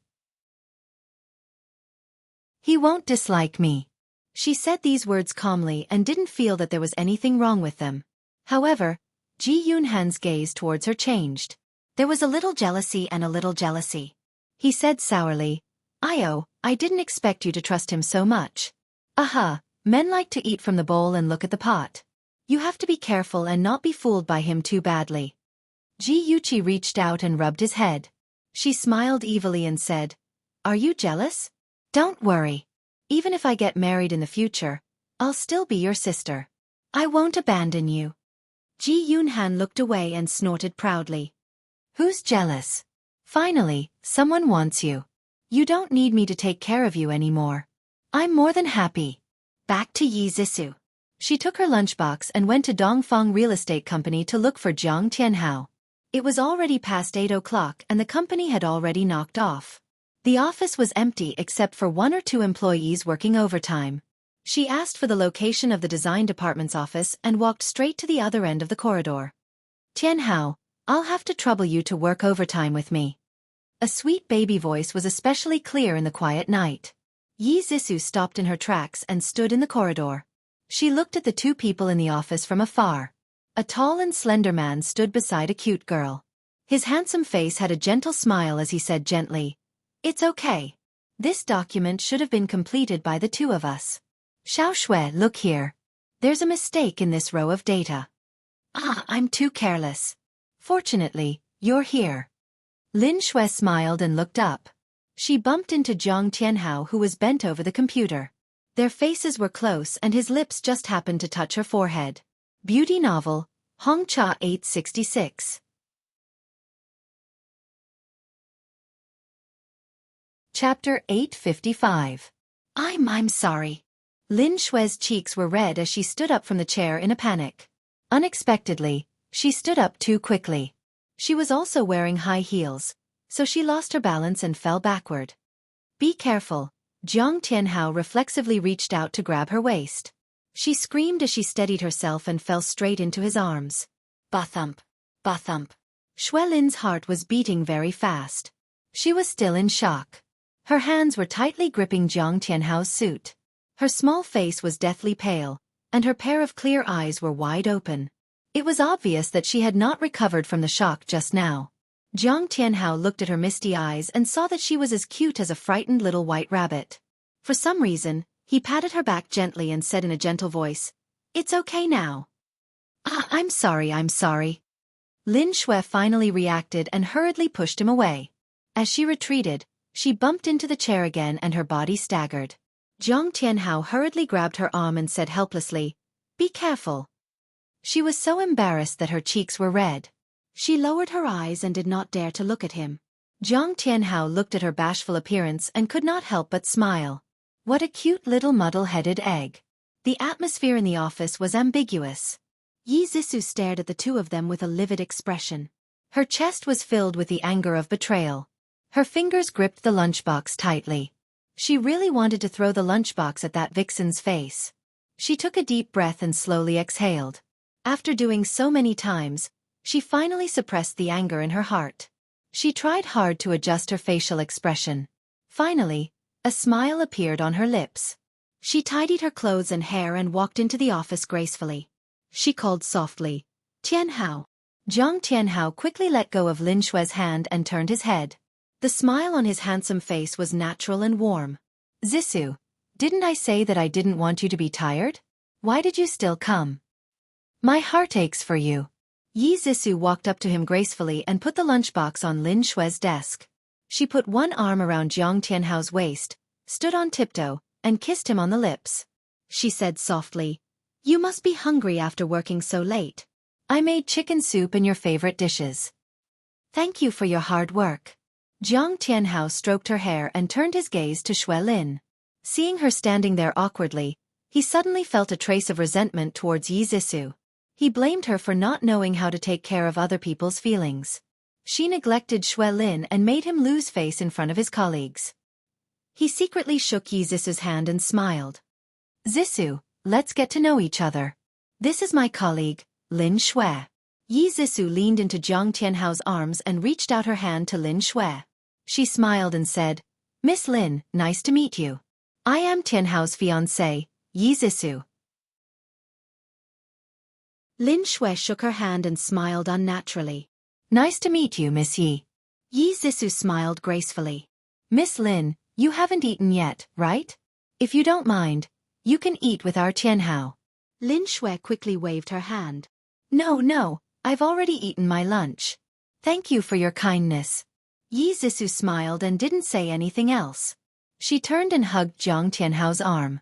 She picked up the lunchbox with her other hand and said softly, "Tianhao, let's eat first. Otherwise, the food will get cold. Where's your desk?" "Over there." Jiang Tianhao led Yi Zixu to his desk.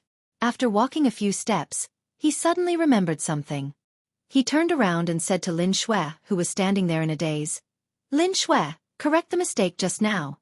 I'll check to see if there are any problems later." Lin Xue quickly nodded. Okay. Walking to Jiang Tianhao's desk, Yi Zixu was very unhappy. Was there a mistake? It was actually 2 rows behind Lin Xue. From here, she could clearly see Lin Xue's back. Wasn't it convenient for her to seduce Tianhao? She was fuming inside, but she had a sweet smile on her face. She personally scooped a bowl of soup for Jiang Tianhao. She scooped a spoonful of soup and brought it to his mouth. She said softly, "Tianhao, have a bowl of chicken soup first to warm your stomach." Jiang Tianhao's brows relaxed and his expression softened. He took a sip from her hand. "It's delicious. I didn't expect Zixu's cooking skills to be so good." Yi Zixu pouted playfully. "Of course. Don't you know who I am? I'm your future wife. Of course I have to learn how to cook. Only then will I be able to capture your stomach." In the past, when the two of them were together, they often joked about this. Jiang Tianhao would definitely make her happy. But now, his feelings for Yi Zixu were gradually fading. When he heard these words again, he only felt awkward. He just smiled and didn't say anything else. Yi Zixu mistakenly thought that he was worried about Lin Xue, and didn't want to tease her in front of her. She became angrier and even resented him. She had always been wholeheartedly devoted to him and even gave him her virginity. But what about him? One moment, he was sucking up to Ji Yuqi. The next moment, he was sucking up to his female colleagues. Why didn't he think about her? She was his official fiancée. With this thought, she was no longer in the mood to pretend to be gentle and virtuous. She stuffed the bowl of soup into his hands and quietly sat beside him. She turned her head away in a fit of pique and didn't even look at Jiang Tianhao. Jiang Tianhao saw that she was sulking and his mind raced. Could it be that she was jealous because she saw him hugging Lin Xue just now? That couldn't be right. If she really saw it, with her temper, she would definitely have rushed out and flipped out. She wouldn't have held it in until now. Then, what exactly was going on? Jiang Tianhao was exhausted after a tiring day and still had to guess what Yi Zixu was thinking. He felt that she was too immature and was even more dissatisfied with her. He put down his chopsticks and moved in front of her. He pulled her into his arms and whispered, "Baby, what's wrong?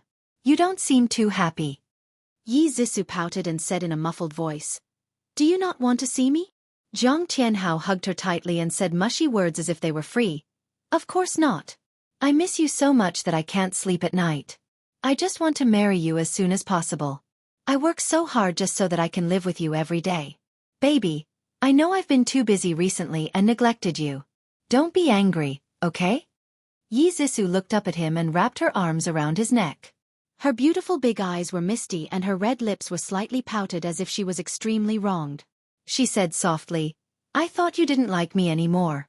Even though Jiang Tianhao was disgusted with her, when he saw her pitiful appearance, he couldn't help but think of the two of them making love. His body couldn't help but heat up. He hugged her tighter and said in a hoarse voice, "Silly, what are you thinking? You're my future wife. If I don't like you, who else would I like?"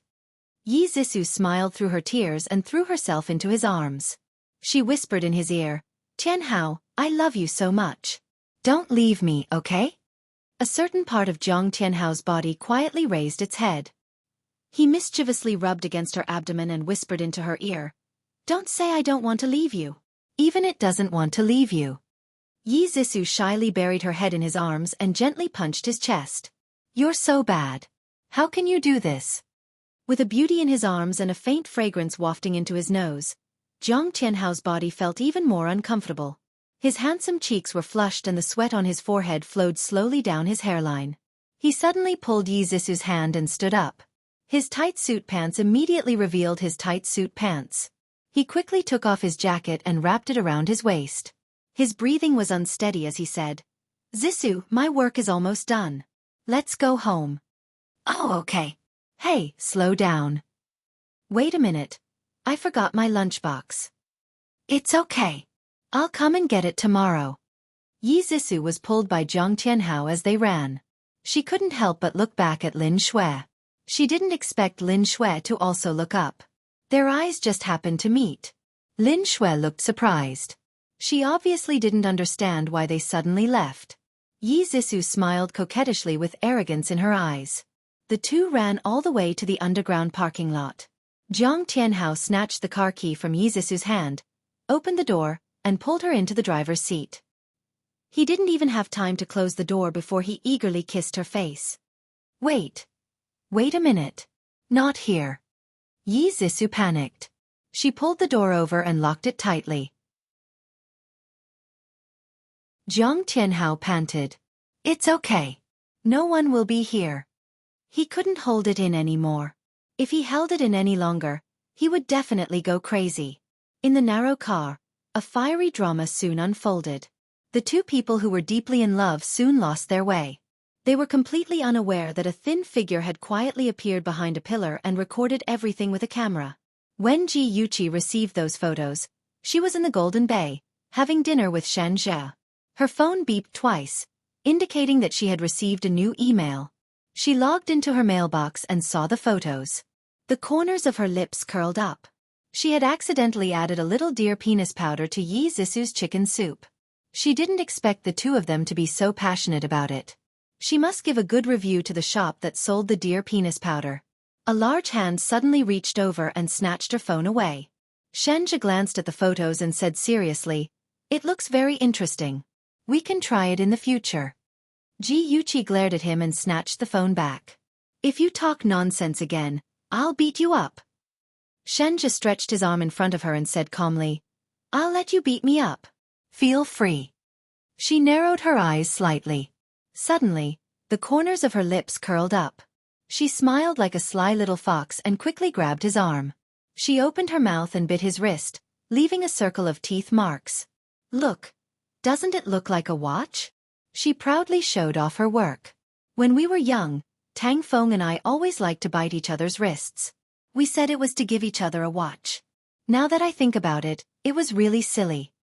Ji Yuqi was suddenly excited and rambled on about many interesting things when they were young. She didn't notice that a certain man's face was getting darker and darker. Add Song Shu 566.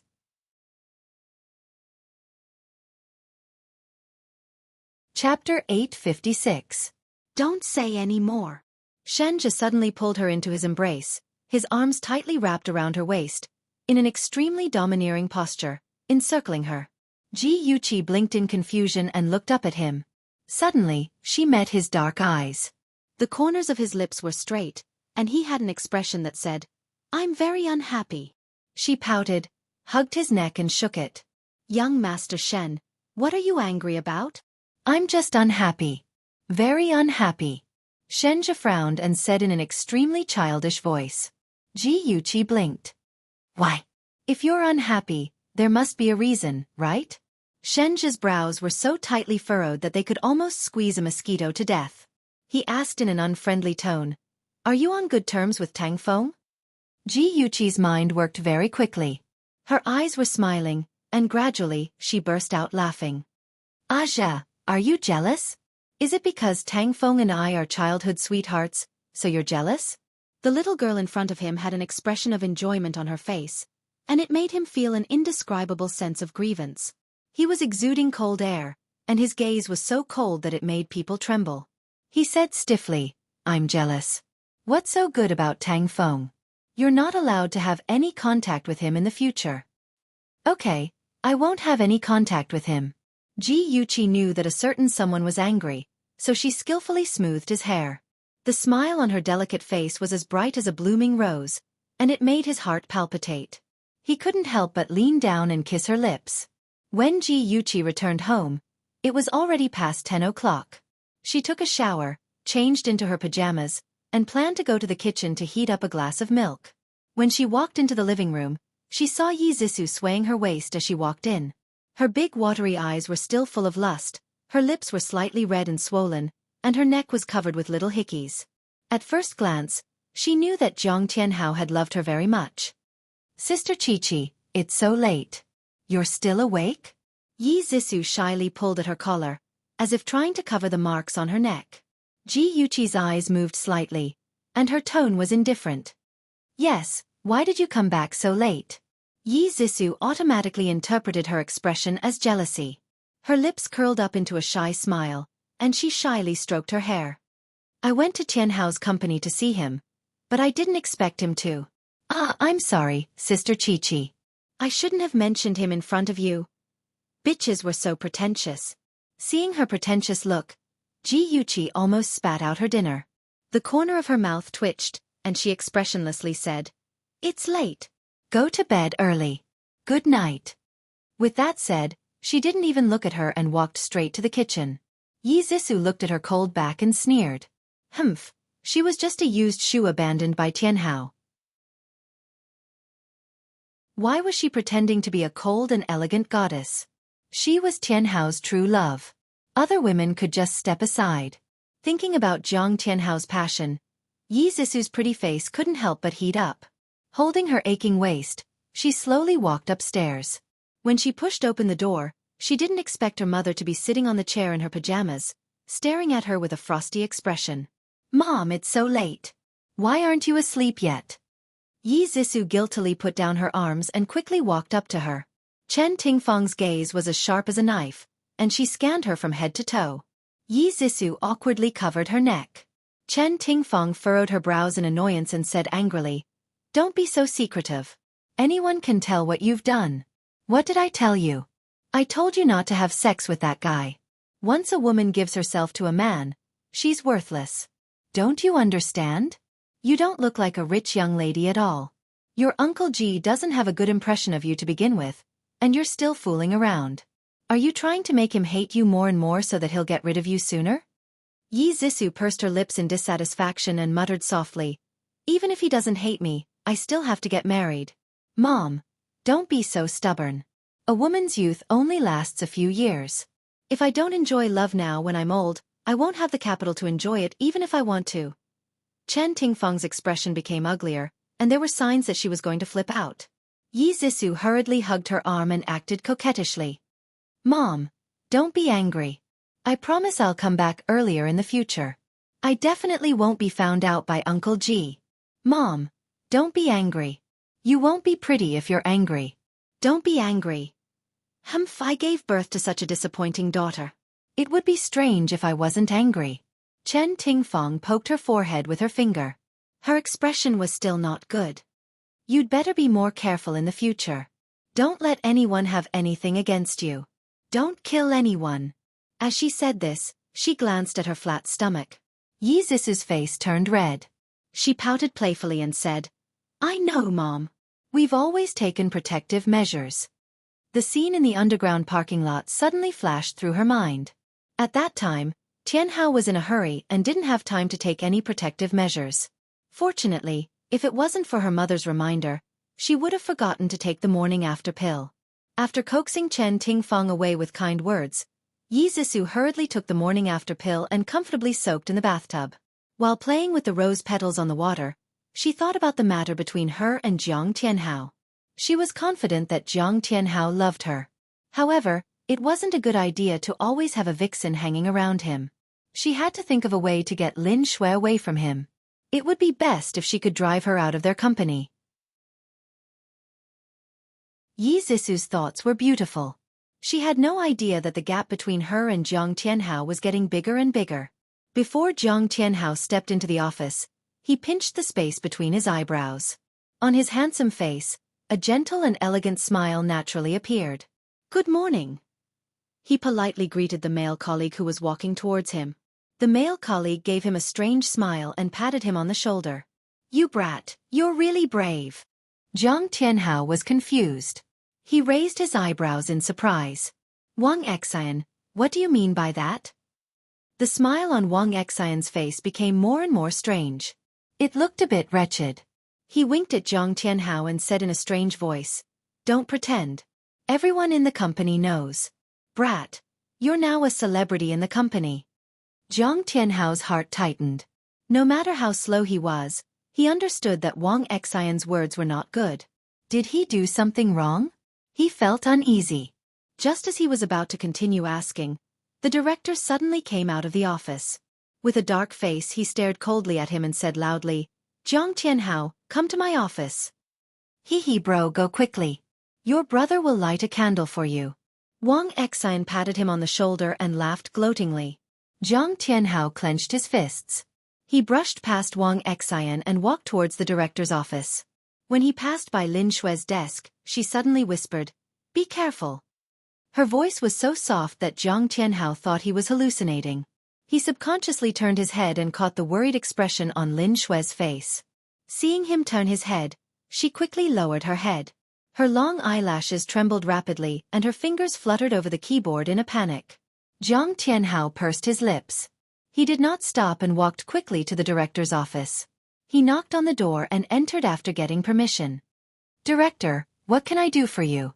Jiang Tianhao, what do you think our company is? How could you do such a shameless thing? I can't believe that a person with such low moral standing like you graduated from a famous university. Your matter has already reached the company's top management. If it weren't for me, you would have been fired.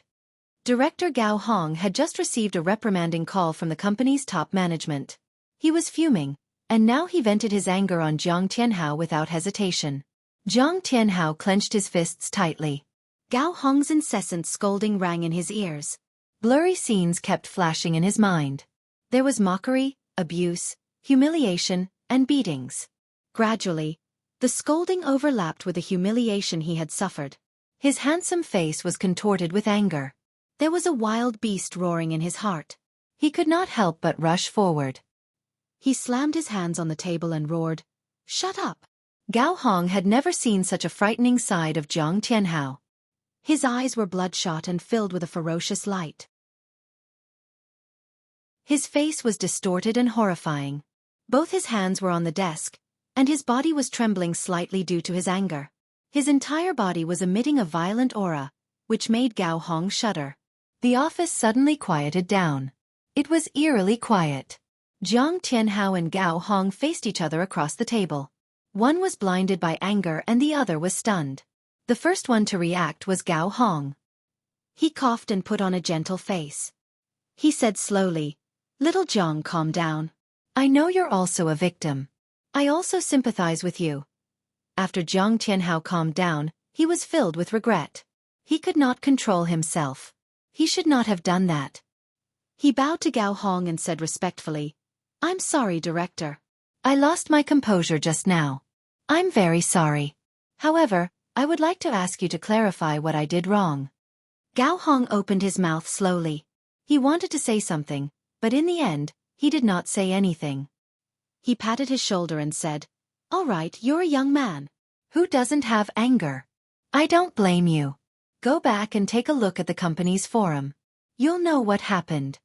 Dongfang Real Estate Company had set up an internal communication forum. Here, there were often people gossiping about personal matters. For example, who was once a couple, who was slept with, who got divorced, and so on. Jiang Tianhao had always felt that this kind of gossip was boring. He never paid attention to it. He did not expect that one day, he would become the one being gossiped about.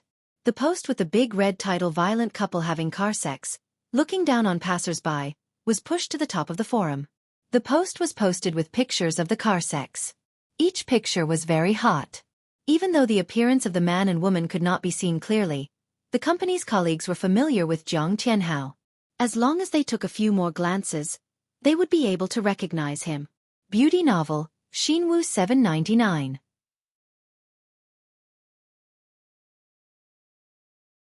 Chapter 857. There were even people who recognized the woman who had sex with him in the car and exposed Yi Zisu's identity in the post. They also bragged about her past great achievements, such as her bad reputation at school, and how she had an ambiguous relationship with her cousin at Miss Ji's birthday party. Jiang Tianhao's brain exploded, and he felt all the blood in his body rushing to his head. His fingers trembled as he clicked on the mouse and quickly browsed through the content of the post. Sure enough, there were already many people scolding him for seducing a rich girl. There were also people who said that he was able to enter this company because of Yi Zisu. "I thought he was a Prince Charming, but in the end, he's actually a gigolo who relies on women to make a living." "Oh, I'm so angry." Once someone stood up and scolded him for being a gigolo who relied on women to make a living. There were countless comments below. Jiang Tianhao felt as if he had fallen into an ice cellar. His whole body was ice cold. He clenched his teeth tightly, and the taste of rust rose in his mouth. His fingers clenched the mouse so tightly that he almost crushed it. Gigolo, gigolo, and B***starred who relies on women to get to the top. These words were like a curse that drilled into his brain and repeated over and over again in his mind. He was almost driven crazy. DD, the employee's QQ rang twice. A chat box popped up. It was a message from Lin Shui. "Tianhao, I know you're in a bad mood right now. I don't know how to comfort you. Forget it, I'll just say it. I believe in your character. You're definitely not the kind of person they say you are. Don't mind what others say. Do what you want to do, and you will definitely succeed." These words were like a ray of sunlight that pierced through the layers of haze and shone into Jiang Tianhao's frozen heart. He looked at the familiar profile picture in the chat box. She had used a real person's photo. Her youthful and beautiful face and dazzling smile made him feel like he was wrapped in warmth. His fingers froze on the keyboard as he stared at Shui Lin's photo. After a long time, he finally replied with 2 words, "Thank you." This day, for Jiang Tianhao, was a kind of torture. No matter where he went, he felt that his colleagues were pointing at him behind his back. It was only when it was almost time to get off work that he heaved a sigh of relief. However, he did not expect the director to throw him a document. "Little Jiang, this document is very important. Deal with it today and hand it to me at work tomorrow. Thank you for your hard work." Jiang Tianhao had no choice but to stay and work overtime. In the past, he thought that the director gave him everything because he valued him. However, after being scolded by the director in the office, he suddenly saw through the director's kind face. The director didn't value him. He was like a vampire who greedily sucked his blood and squeezed his value. Jiang Tianhao was filled with resentment, not only toward the company, but also toward the director himself. However, he had to complete the task given to him by his superior. The people in the office left one after another, leaving only 2 or 3 people working overtime. Jiang Tianhao had a headache as he sorted out the complicated data in the form. He was so busy that his head was in a mess. Unknowingly, the sky outside was already dark. His phone suddenly rang. He slid the mouse with one hand and grabbed the phone with the other. He did not have time to look at the caller ID. His tone was a little irritated. "Hello, who is this?" Yi Zixu was stunned. She had never heard Tianhao speak to her in such a tone. She was a little unhappy and said softly, "Tianhao, it's me. Where are you now? Let's have dinner together, okay?" Jiang Tianhao's fingers suddenly tightened around the phone. His anger seemed to have found a way out and was about to burst out. He gritted his teeth and tried his best to suppress it. He said slowly, "No need. I'm working overtime." "Working overtime?" Yi Zixu suddenly remembered that he had hugged Lin Shui. She quickly said, "Then you must not have eaten yet. I'll buy it and bring it to you." Jiang Tianhao closed his eyes and slowly opened them again. His voice was much gentler. "No need. I've already ordered takeout. Zixu, I'm a little busy right now. I'll call you when I get home, okay?" Yi Zixu said sullenly, "Oh." Before she could say anything else, Jiang Tianhao had already hung up the phone. The anger in her heart surged. Her suspicious nature as a woman made her firmly believe that Jiang Tianhao was working overtime with Lin Shui. She couldn't let that vixen mess with Tianhao's mind. She wanted Tianhao to remember her kindness at all times. Yesterday, she had given him a lunchbox. Wasn't he very happy and enthusiastic? Then, she would try it again. Yi Zixu was full of confidence. Jiang Tianhao was in a terrible fix. After he had sorted out the data, he found that there were several loopholes in the file. If he had not checked it carefully, he would have been in big trouble. "Leave these details to me. Girls are always more meticulous." A slender hand reached in front of his computer screen and pointed at the mistakes in the electronic file. Jiang Tianhao looked up and saw Lin Shui's smiling face. She was not as pretty as Yi Zixu, nor as charming as Ji Yuqi, but she was so beautiful that it made people feel comfortable.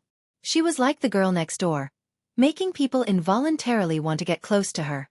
He smiled. "Okay, then I'll have to trouble you. I'll send you the electronic version through email. Don't mention it. You've helped me many times." Lin Shui stroked the hair by her ear and smiled cutely. "Then I'll go back. If there's anything else I can help you with, just let me know. Okay." He smiled. Lin Shui's cheeks turned red. She quickly turned around and walked back to her seat. Her delicate back was like a lively and cute little rabbit. Jiang Tianhao curled his lips, and a touch of warmth flashed across his deep eyes. The two of them worked together, so the efficiency was much higher. In less than half an hour, the documents were finished. Jiang Tianhao looked at his watch and smiled. "It's already so late. Let me treat you to a meal as a reward for helping me today." Lin Shui pouted cutely. "I already said you don't have to be so polite. You should go home early. Your girlfriend must still be waiting for you." Jiang Tianhao's smile changed slightly. He avoided talking about Yi Zixu and said gently, "It's just a meal. Don't tell me you won't do me the honor?" Lin Shui's cheeks turned red again. She said softly, "I don't want your girlfriend to misunderstand." With that, she quickly turned around and picked up her handbag. With her back facing him, she lowered her head and said in a voice as soft as a mosquito's buzz, "Well, in the future, you should eat less aphrodisiac supplements. It's not good for your body if you eat too much. Bye-bye." With that, she ran away in a panic as if she was being chased by a monster. She accidentally bumped into the chair at the next table. The chair was knocked 3 steps away. She bent over and held her knees. She was in so much pain that she almost cried. Jiang Tianhao quickly went forward and held her arm. He said anxiously, "Why are you so careless? Where did you bump into? Is it painful? I'll take you to the hospital." "No need." Lin Shui's cheeks were red. She didn't dare to look back at him. She pushed his hand away and struggled to stand up straight. She limped forward. Jiang Tianhao was amused by her stubborn personality. He took a few steps forward and held her waist firmly with both hands. He said in a low voice, "I'll take you home." The palm on her waist was hot. Lin Shui trembled slightly. Her cheeks were as red as a cooked crayfish. Even the tips of her ears were red. She struggled again, but his hands held her firmly. She couldn't break free. Stop fooling around. I'll let you go when your leg recovers. His low and magnetic voice was right next to her ear. She lowered her head nervously and didn't dare to move. The two of them were silent the whole way. Jiang Tianhao helped her out of the office. He suddenly remembered what she said. Although her voice was soft, he heard it clearly. He coughed and said, "What did you mean by that?" Lin Shui said in a panic, "Nothing. Just pretend you didn't hear it." "How can I pretend I didn't hear it when I already heard it? I've never eaten any aphrodisiac supplements." A man's dignity was not to be doubted. He didn't need those things at all. His tone wasn't very good. Lin Shui was afraid that he would misunderstand, so she quickly explained, "You left in a hurry with Miss Yi last night and forgot to pack up the lunchbox. I was worried that the food inside would spoil tomorrow, so I took the initiative to throw it away for you. When I was cleaning it, I found the residue of deer penis in the chicken soup. Because my grandfather is an old Chinese doctor, I know a lot about Chinese medicine and supplements. Every medicine is 30% poisonous. You can't eat too much of those things. That's why I reminded you. I might have made a mistake. I'm sorry." Jiang Tianhao's hand on Lin Shui's waist suddenly tightened. She couldn't help but scream. He quickly loosened his grip. His heart was in turmoil. Deer penis? Great. That woman Yi Zissou actually put that kind of thing in the soup for him. He had only neglected her for a few days, and she couldn't wait anymore. No wonder it was like he was possessed last night. He couldn't control himself no matter what. So it was her doing. Yi Zissou. This woman must be his nemesis. Why did she always mess up his matters? Jiang Tianhao's hatred for Yi Zissou had already reached its peak. He only needed a breakthrough before it would erupt like a volcano. Suddenly, the sound of high heels could be heard in the empty corridor. A slim and beautiful figure slowly entered their line of sight. The sound of footsteps suddenly froze. Yi Zissou looked at the end of the corridor in disbelief. Jiang Tianhao, her fiancé, was actually hugging that vixen Lin Shui again. She bit her lip and her eyes quickly became misty. "Tianhao, how could you do this to me?" Jiang Tianhao was fed up with her pitiful face. Not only did he not let go of Lin Shui, he even pulled her into his arms and said lightly, "Xiao Shui's leg is injured. I'm taking her home. Don't misunderstand." "Yes, Miss Yi. There's really nothing between us." Lin Shui hurriedly pushed Jiang Tianhao's arm away and limped 2 steps to the side to put some distance between her and Jiang Tianhao. Her eyes were clear as she stared at Yi Zissou, as if to say, "I'm really not lying." At Hongcha 866.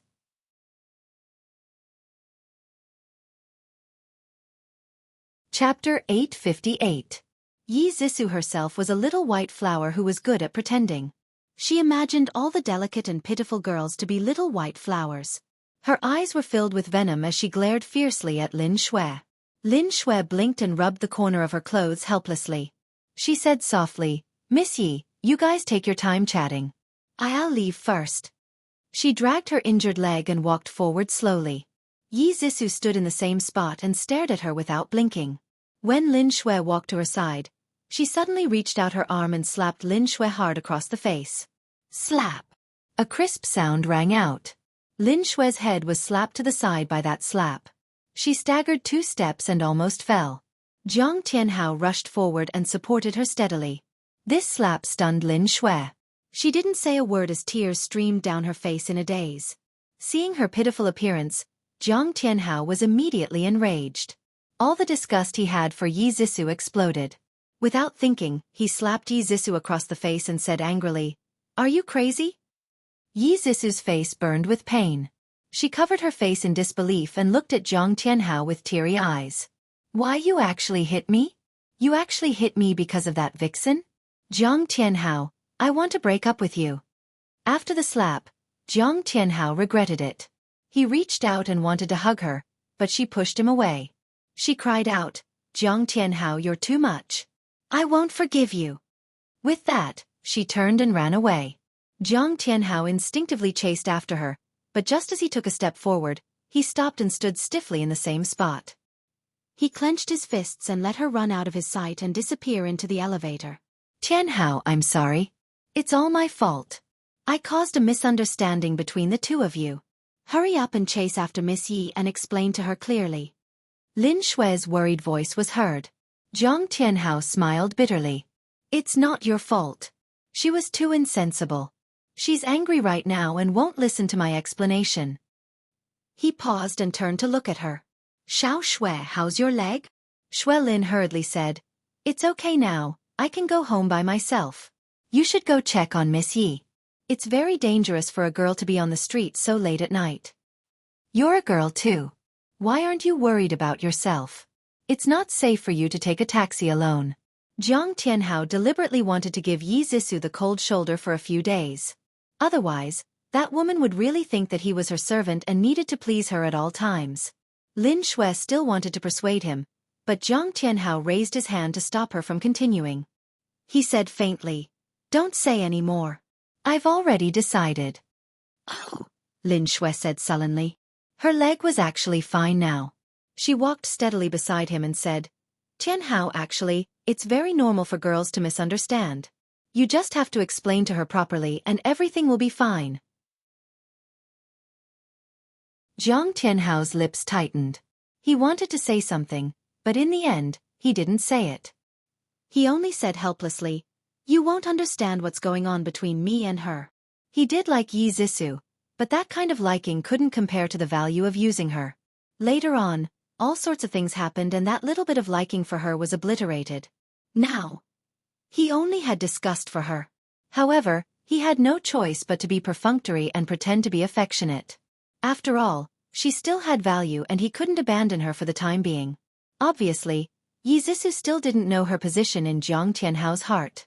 She thought that she had been hurt by him, so she had to put on airs and wait for him to coax her. She didn't expect that he would actually let her run away without any intention of chasing her. Yi Zixu was even more upset. She ran to the underground parking lot and hid in her car to cry. The more she thought about it, the sadder she felt. She thought that she had done so much for him, but he slapped her in the face for a wild woman. Next time, would he abandon her for a wild woman? She was filled with bitterness and wanted to find someone to vent her grievances to, but her former friends had long cut off contact with her. The boys who used to chase her had also left her. All that was left were just friends on the surface. There was no friendship to speak of. Just as Yi Zixu was heartbroken, someone suddenly knocked on her car window. She looked up with tears all over her face and saw a familiar handsome face. She lowered the car window and sobbed. Yihan, why are you here? Xiao Yihan raised his eyebrows helplessly. He pulled out a clean handkerchief from his suit pocket and handed it to her. My friend works in this building. We originally planned to go out together, but that guy had to work overtime at the last minute, so I had to leave first. I saw you running out of the elevator just now. I thought my eyes were playing tricks on me, so I came to take a look. I didn't expect it to really be you. It's so late. Why are you here? Yi Zixu took the handkerchief and wiped the tears off her face. She said softly, My fiancé works here too. He's also working overtime. I'm here to look for him. Xiao Yihan's handsome face had a concerned expression. Do you mind telling me what happened? Why are you crying so sadly? Because Chen Tingfang always wanted to set her up with Xiao Yihan, she felt a little awkward when he found out about her when she was down and out. She avoided his concerned gaze and mumbled, It's nothing serious. We just had a small conflict. Xiao Yihan raised his eyebrows and did not pursue the matter. He changed the topic and said, I originally planned to go to a bar to have a few drinks with my friends. Now that I'm the only one left, are you interested in joining me? Just treat it as keeping me company. Yi Zixu thought about it. Xiao Yihan had always been polite and trustworthy, so she agreed. The two of them went to a very quiet bar. Without being harassed by the prostitutes, the two of them sat at the bar and drank in silence. Yi Zixu did not know how many drinks she had until Xiao Yihan grabbed her glass and said, Stop drinking. You're drunk. She looked at him foolishly. I'm not drunk. I'm very sober. Tianhao, what's wrong with me? Why did you treat me like that? She threw herself into his arms and wrapped her arms around his neck. She sobbed, Tianhao, I love you so much. Why did you hurt me? What's so good about that vixen? Why did you help her and not me? Sob, sob, sob. The people around them looked over curiously. Xiaofan sighed helplessly. He stretched out his hand stiffly and patted her back. Don't cry. I'll take you home. I don't want to go home. Yi Zissou suddenly flipped out and flung his arm away. She stood up shakily and pointed at Xiaofan's nose. I don't want to see that *tchg. You make her disappear. It's all her fault that Tianhao and I ended up like this. Xiaofan blushed with shame. He quickly covered Yi Zissou's mouth and whispered, My big miss, stop fooling around. Everyone is laughing at you. Be good. I'll take you home. Yi Zissou struggled with all her might. Xiaofan covered her mouth tightly. Then, he grabbed her arm and took her out of the bar and into his car. Sister Chen, it's me. I'm outside the Ji family's house. Xiaofan glanced at Yi Zissou, who was sitting in the front passenger seat. He was drunk and unconscious. Zissou is drunk. She's in my car. Can you come over and pick her up? When Chen Tingfang received the call, she was already lying down to rest. She quickly got up. Ji Bowen also woke up and asked, It's so late. Who called? Chen Tingfang smiled. It's Tianhao. He said that Zissou isn't feeling well. He sent Zissou downstairs and asked me to pick her up. Go back to sleep. I'll be back soon. Ji Bowen frowned unhappily. Zissou is getting out of hand. Why are you back so late? Okay. I'll teach her a lesson. We'll talk tomorrow. Go to sleep first. Chen Tingfang tied her hair up hastily. She changed into a dress and put on a cardigan over the dress. A black Hummer stopped by the road. Chen Tingfang tidied her hair and walked quickly to the car. Xiaofan leaned against the car. When he saw her figure, his eyes lit up and he called out happily, Sister Chen. Chen Tingfang's cheeks were slightly hot. Ever since Xiaofan confessed to her that day, she hadn't contacted him. She didn't expect him to see her dressed casually and with messy hair. It was really awkward. She smiled. Ihan, thank you for sending Zissou back. By the way, why are you with her? Xiaofan smiled bitterly and briefly told her about meeting Yi Zissou. Chen Tingfang had an idea in her heart. She guessed that Jiang Tianhao must have done something to let Zissou down. She was angry and hated her daughter for being so useless. However, the expression on her face didn't change. She was like an elder talking to a junior. She said gently, Ihan, thank you so much for today. Zissou was drunk and must have said a lot of nonsense. You don't have to take it to heart. It's very late, so I won't disturb you. You should go home and rest. Xiaofan smiled bitterly. Sister Chen, must you talk to me so estranged? Did my confession make you feel pressured? Don't worry, I never expected to get a response from you. After he finished speaking, he didn't look at Chen Tingfang anymore. He opened the front passenger door and helped Yi Zissou out of the car. He said in a low voice, I'll send Zissou to the door. Okay, sorry to trouble you. Chen Tingfang quietly followed behind him. They didn't say another word until they reached the door. With the help of the servant, Chen Tingfang helped Yi Zissou upstairs. The servant wiped Yi Zissou's body. She walked to the window and looked out. Under the dim light, a figure stood tall and straight like a pine tree. Even though she couldn't see his face clearly, she knew that he must be looking in her direction. She stood there in a daze for a long time. She didn't even know when the servant left.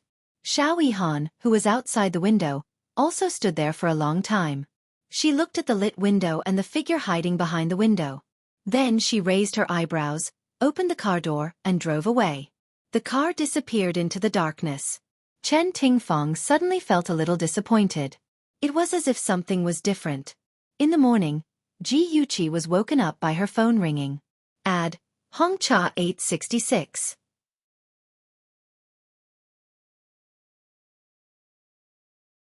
Chapter 859.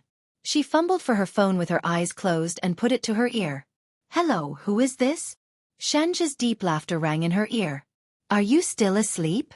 Ji Yuqi turned over and mumbled unhappily. Aja, you're so annoying. You woke me up so early. His laughter was filled with joy, like the spring breeze that caressed one's face, making one feel comfortable. Didn't we agree to watch the sunrise together? Lazy cat, are you trying to be lazy again? No, I'm getting up now. At the mention of watching the sunrise, Ji Yuqi immediately opened her eyes and sat up. Full of vigor, she said, I'm up. I'm full of energy. I'll show you my superhuman speed. See you outside the park in 10 minutes. After ending the call, Ji Yuqi rushed to the bathroom with her hair in a mess. She finished her usual half-hour homework in 10 minutes and was holding a pair of sports shoes and a sun hat before she left. The sky was overcast. The sun hadn't risen yet, and the whole family hadn't woken up yet. The living room was very quiet. Ji Yuqi, the primordial Qishao girl, quietly slipped out of the front door and ran all the way to the small park nearby. It only took her 2 minutes. There was a silver Bentley parked outside the park. The handsome Shenja stood in front of the car and gazed at the girl who was getting closer and closer to him. She was wearing a short sportswear that revealed her fair arms and calves. Her fluffy curly hair was combed into a bun and 2 strands of hair dangled by her ears. She was as fresh and beautiful as an apple that made people want to take a bite. Shenja had always been a man of action. When Ji Yuqi threw herself at him, he naturally wrapped his arms around her waist and gave her a passionate morning kiss. After a long while, Ji Yuqi pushed the satisfied man away and complained softly, Let's go. If we don't go now, not only will we not see the sunrise, we'll also be exposed to the sun. Okay, I'll listen to you. Shenja pinched her tender cheeks and held her hand as they walked up the mountain. The Ji family's villa was built halfway up the mountain, and they planned to climb to the top to watch the sunrise.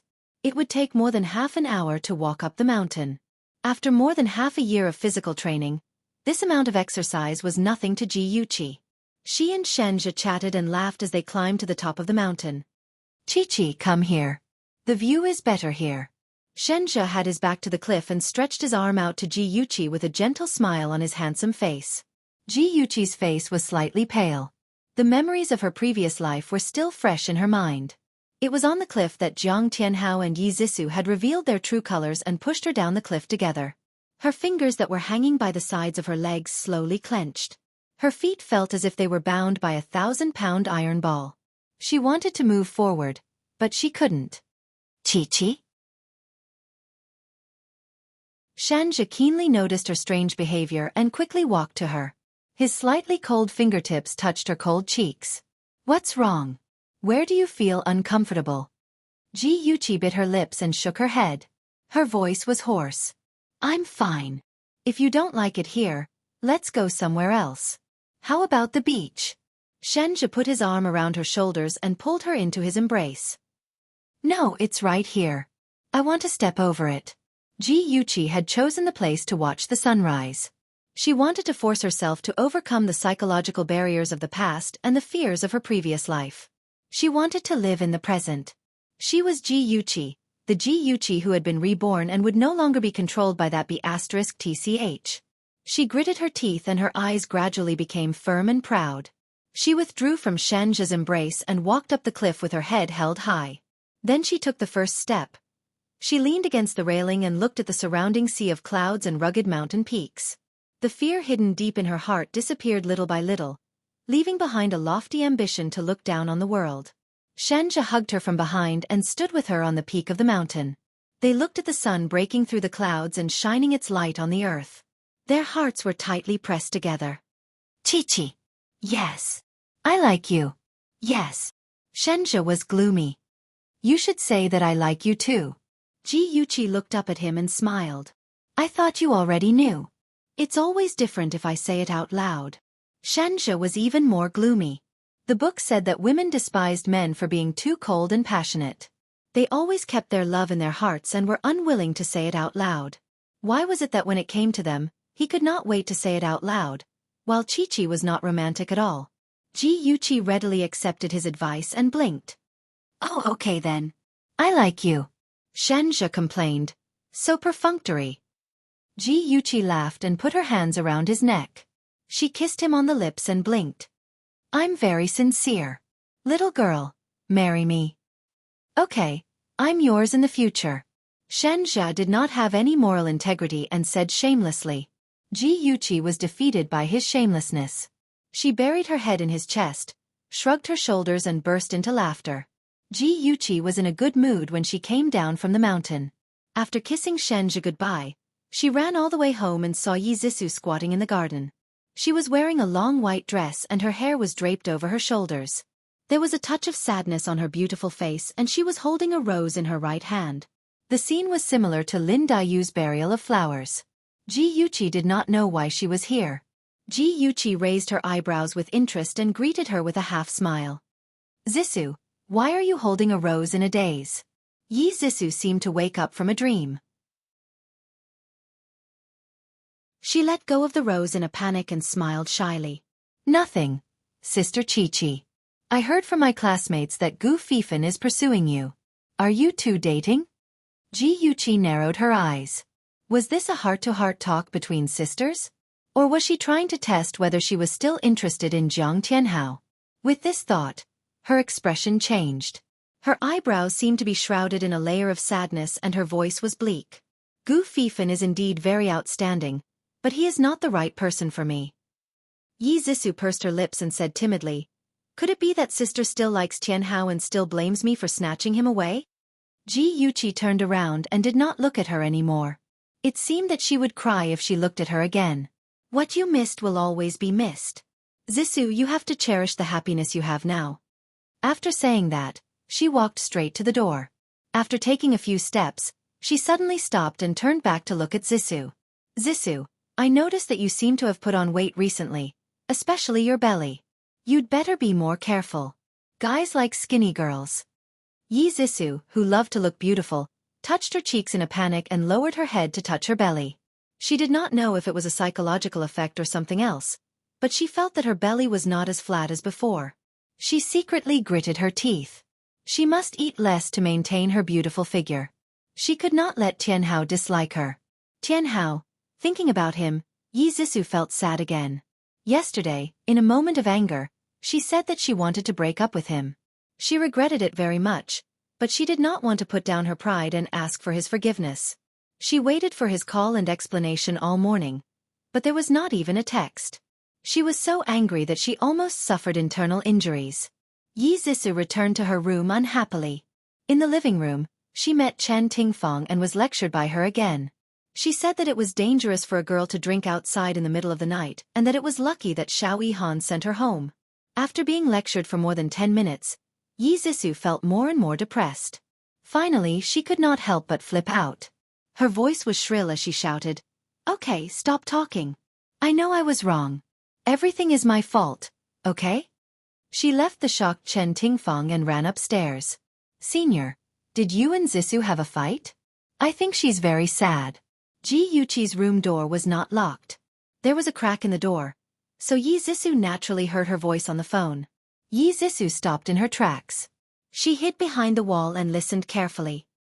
"Senior, I know I shouldn't interfere with what's going on between the two of you, but I don't want to see Zissou sad. After all, she's my little sister. Who wants your fake kindness?" Yi Zissou pursed her lips in disdain. The voice in the room continued, "Okay then, let's talk when we meet. At noon. I'll wait for you." After the call ended, the sound of Ji Yuqi moving around could be heard from the room, followed by the sound of the bathroom door closing. Yi Zissou clenched her fists in hatred. Damn it, Ji Yuqi actually took the opportunity to get close to Tianhao. I won't let her have her way. At breakfast, only Chen Tingfang and her daughter, Ji Yuqi and her brother were present. Ji Bowen had already left for the office. The four of them gathered at the dining table, and the atmosphere was a little strange. Yi Zissou habitually picked up a glass of milk and drank a few mouthfuls. Something seemed to be churning in her stomach, and waves of nausea washed over her. She quickly covered her mouth and ran to the bathroom. Chen Tingfang frowned. An ominous premonition welled up in her heart. Ji Yuqi glanced in the direction of the bathroom, and the corners of her lips turned up. Perhaps, the child named Chen from her previous life would be born early this time. Then, her efforts to replace Yi Zissou's birth control pills with vitamins had not been in vain. In the bathroom, Yi Zissou leaned over the toilet bowl and vomited in a sorry state. It wasn't until she had vomited everything in her stomach, including the yellow bile, that she felt a little better. She leaned on the sink and looked at her sorry self in the mirror. Suddenly, Ji Yuqi's voice rang out in her head. "Zissou, I noticed that you've gotten fatter recently, especially your belly. Yi Zisu's pupils constricted. She touched her belly in horror. Vomiting, fat. Belly. Could it be that she was pregnant? Yi Zisu was extremely flustered. She thought about it carefully. On the night of the graduation party, Tianhao was drunk and forgot to wear a condom. She also couldn't remember whether she had taken the morning after pill or not. Calculating again, her menstrual cycle was already half a month late. Could it be that she was really pregnant? Knock. Knock. The sound of knocking on the door interrupted her wild thoughts. She quickly tidied her hair and opened the door. Mom. Chen Tingfeng darted in and locked the door. With a cold expression she asked, "What's the matter? Are you feeling unwell or are you pregnant?" Yi Zisu's heart thumped. She squeezed out a smile. "Mom, don't make wild guesses. Maybe I drank too much last night and my stomach is a little uncomfortable." Welfare Song Shu 566.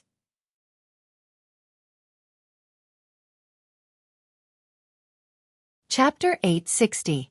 Chen Tingfeng's expression softened, and she said earnestly, "Zisu, Mom is doing this for your own good. Don't entrust your everything to a man. Men are unreliable. You have to be careful." Yi Zisu said pitifully, "Mom, I know. I'm not feeling well. I want to go upstairs and lie down for a while." "Okay, go ahead. I'll ask Dr. Gao to come over." "It's okay. I'll be fine after a nap." Yi Zisu was worried that if she was really pregnant, it would be bad if Dr. Gao found out. This was a high-end and quiet restaurant.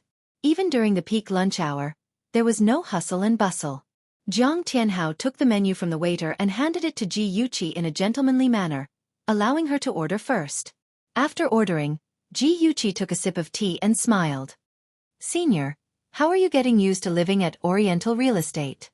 Jiang Tianhao's gaze was complicated, and his voice was low. "It's okay." His pride did not allow him to complain to her. Ji Yuqi pretended not to notice, and the smile on her face became brighter.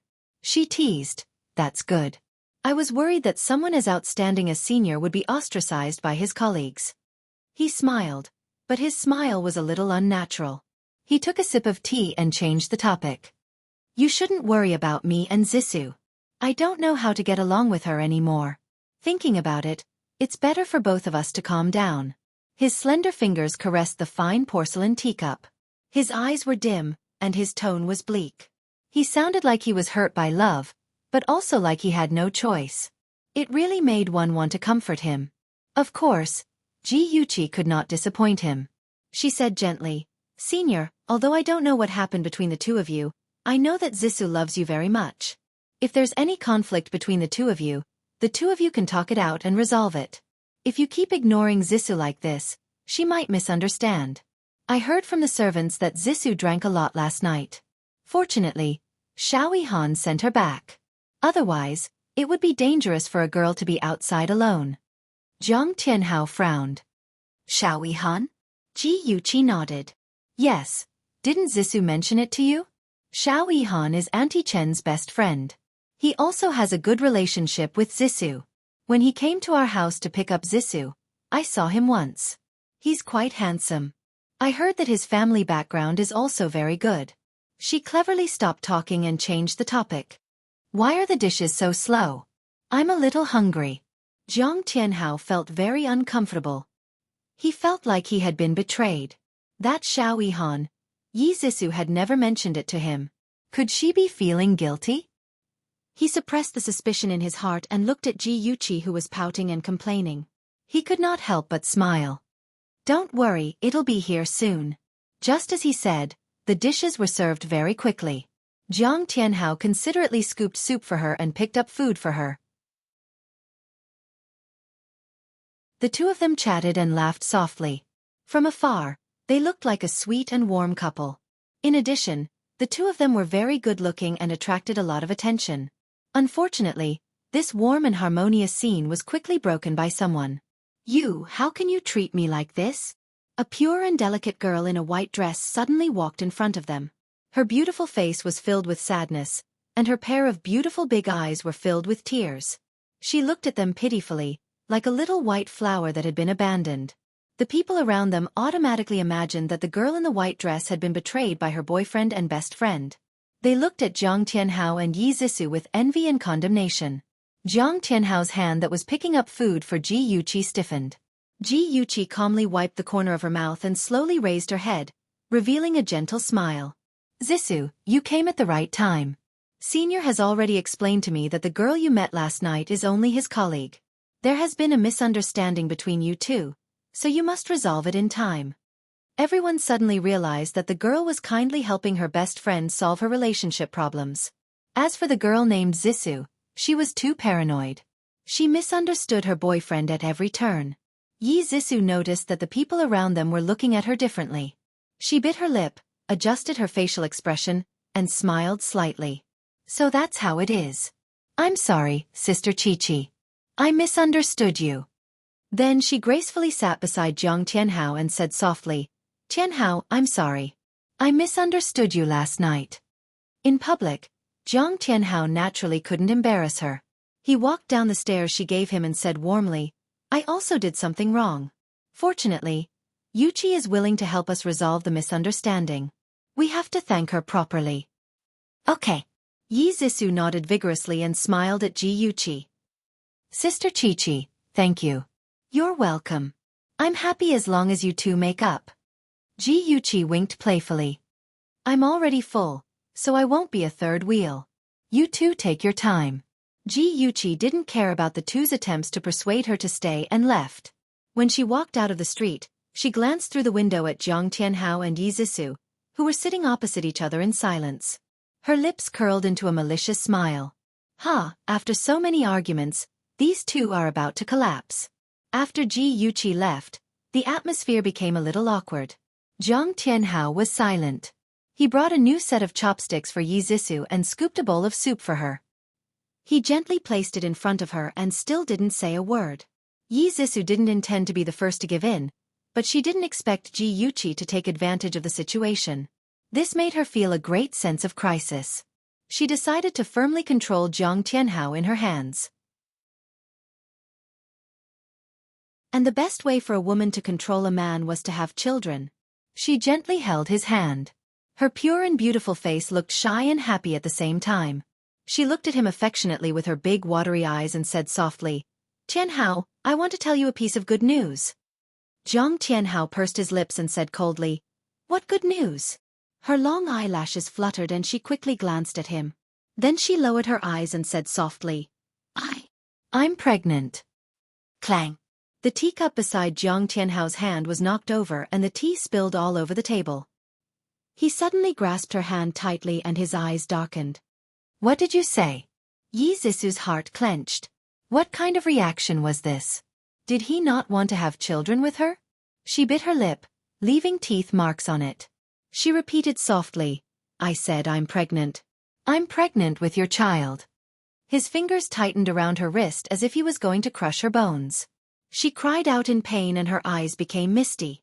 She looked pitiful. It hurts. Tianhao. Aren't you happy that I'm pregnant with your child? Jiang Tianhao woke up abruptly and let go of her wrist.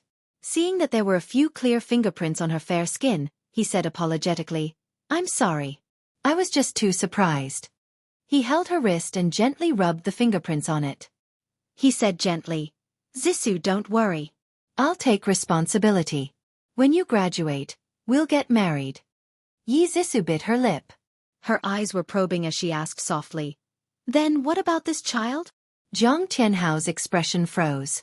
After deliberating for a while, he stared into her eyes and said slowly, Zixu, when we get married in the future, we can have as many babies as we want. But let's give up on this child, okay? Yi Zixu widened her eyes in disbelief and shouted emotionally, You said before that if we had a child, it would be good to have it. Why are you changing your mind now? Is it because your feelings for me have changed? Her sudden raised voice attracted the attention of the people around them. Everyone looked at Jiang Tianhao. Their eyes were full of condemnation and disdain, as if he was a scumbag who had abandoned her after having sex with her. Jiang Tianhao felt like he was sitting on pins and needles with so many pairs of eyes staring at him. He helplessly reminded Yi Zixu to keep her voice down. He held her hand and said softly, Let's talk outside. No, you have to make it clear. Yi Zixu was furious.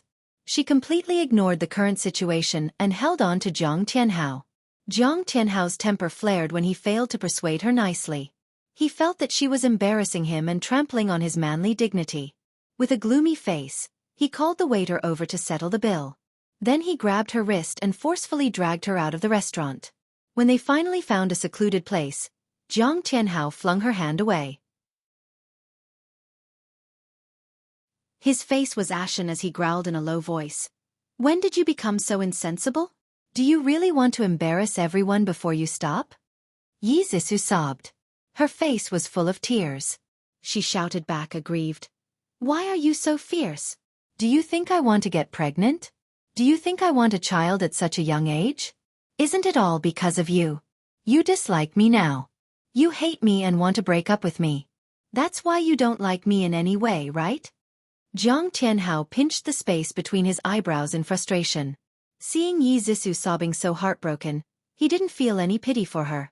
All that was left in his heart was irritation and irritation. Jiang Tianhao closed his eyes to hide the complex emotions in them. He slowly opened them again.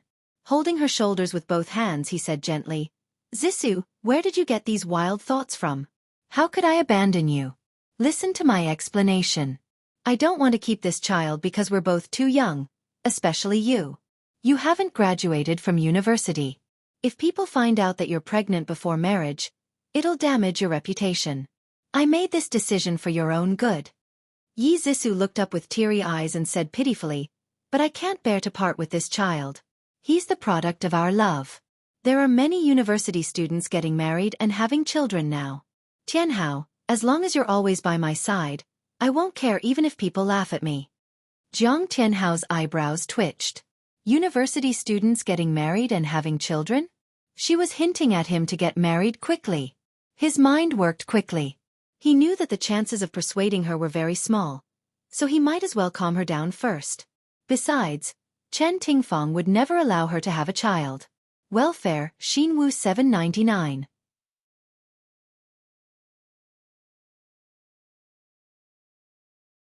Chapter 861.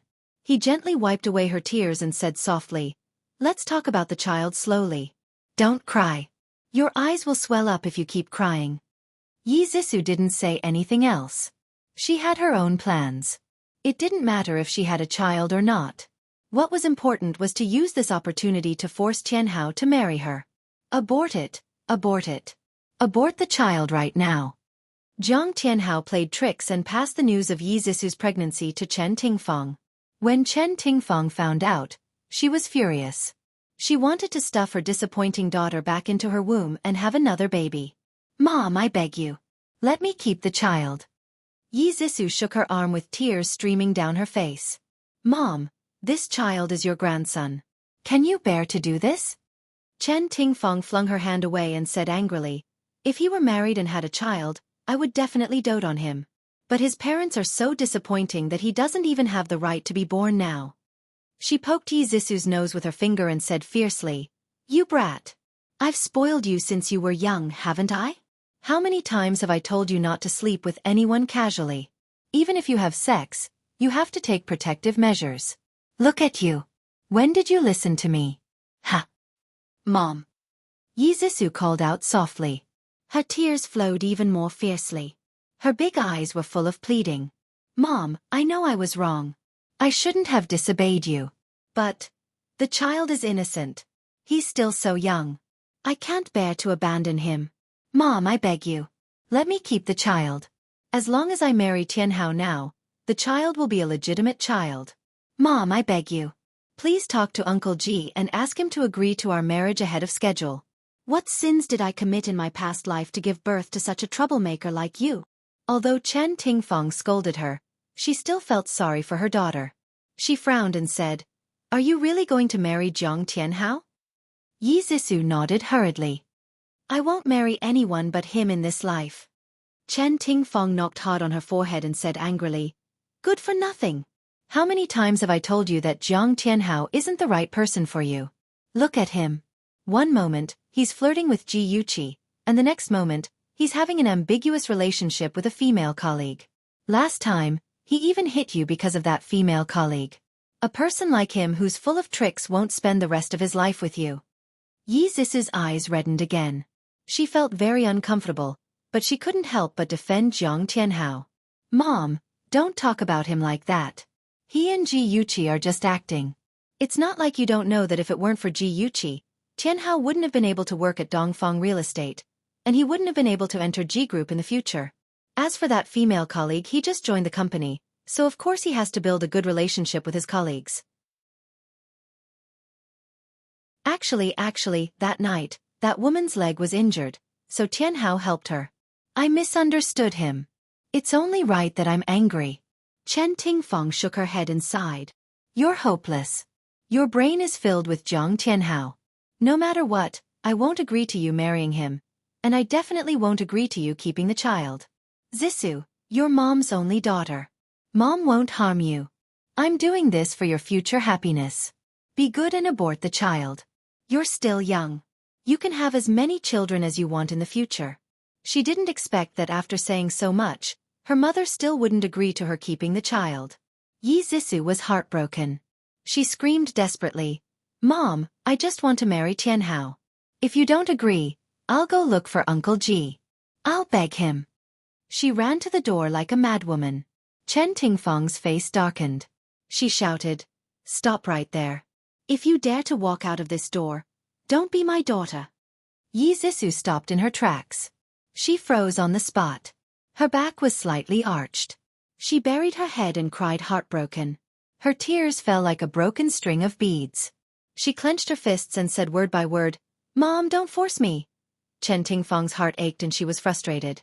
Why couldn't her daughter understand her painstaking efforts? However, for her daughter's future, she still put on a cold and heartless expression.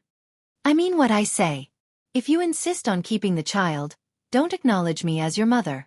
I'll treat it as if I've never given birth to a daughter like you. Yi Zisu's sharp nails dug into her palms.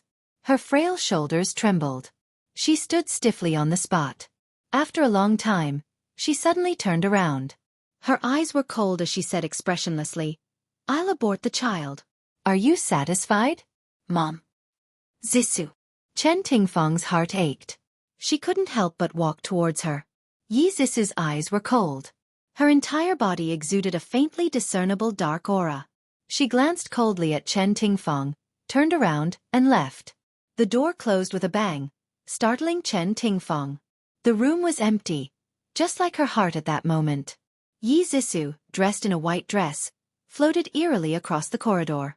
The cleaning servants in the corridor shivered and felt an inexplicable chill.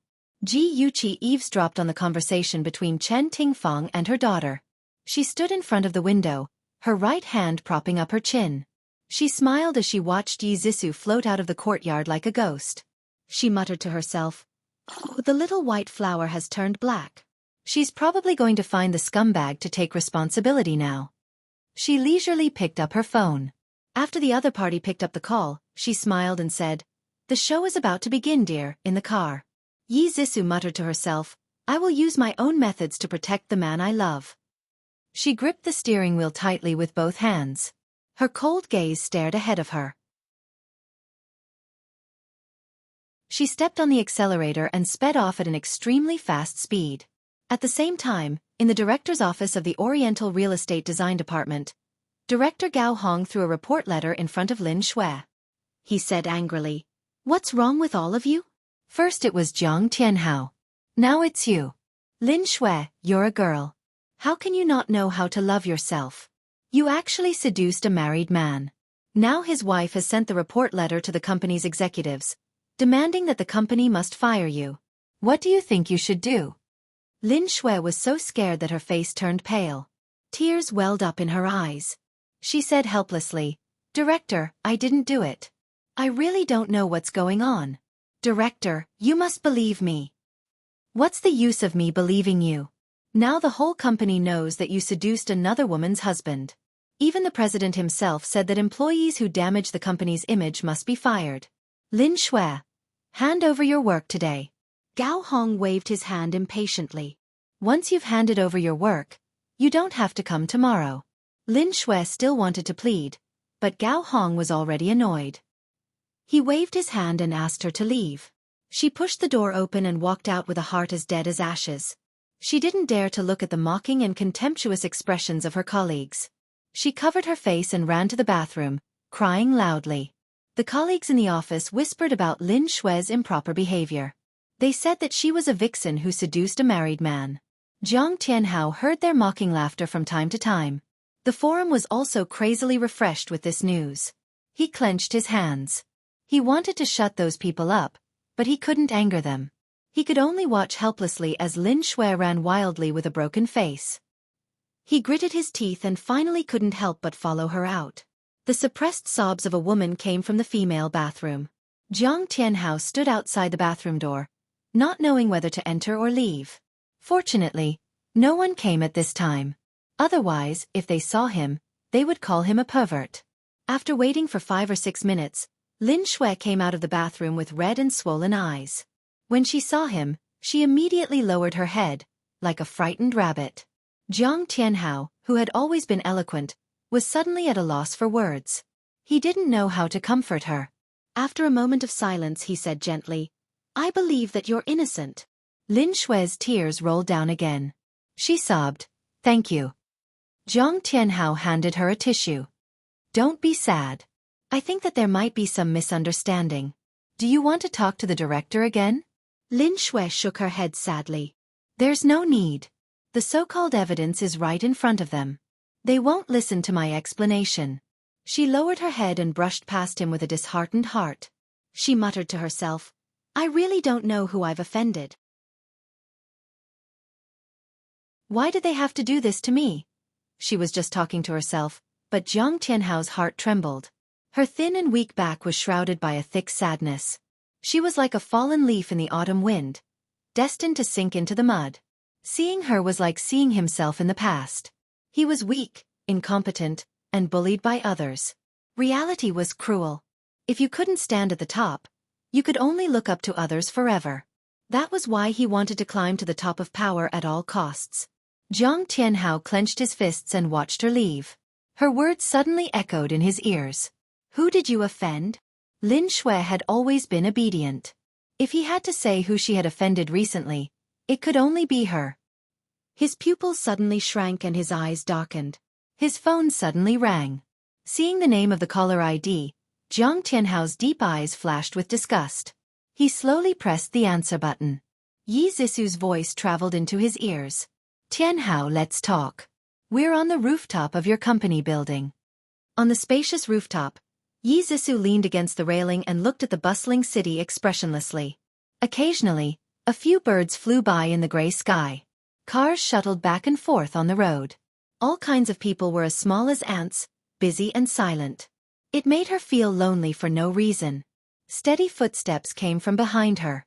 She turned around and a beautiful smile bloomed on her lips. "Tianhao, you're here." Jiang Tianhao stood 3 steps away from her. His handsome face was indifferent and emotionless. His tall and proud posture was like an unsheathed sword, and his cold aura rushed toward her. He stared into her eyes and said in a low voice, suppressing his anger, "Did you report Lin Shui for seducing a married man?" "Of course not. I don't know what you're talking about." Even though she denied it, Yi Zisu still clenched her fingers guiltily and glanced to the side unnaturally. Attention, Xinwu 799.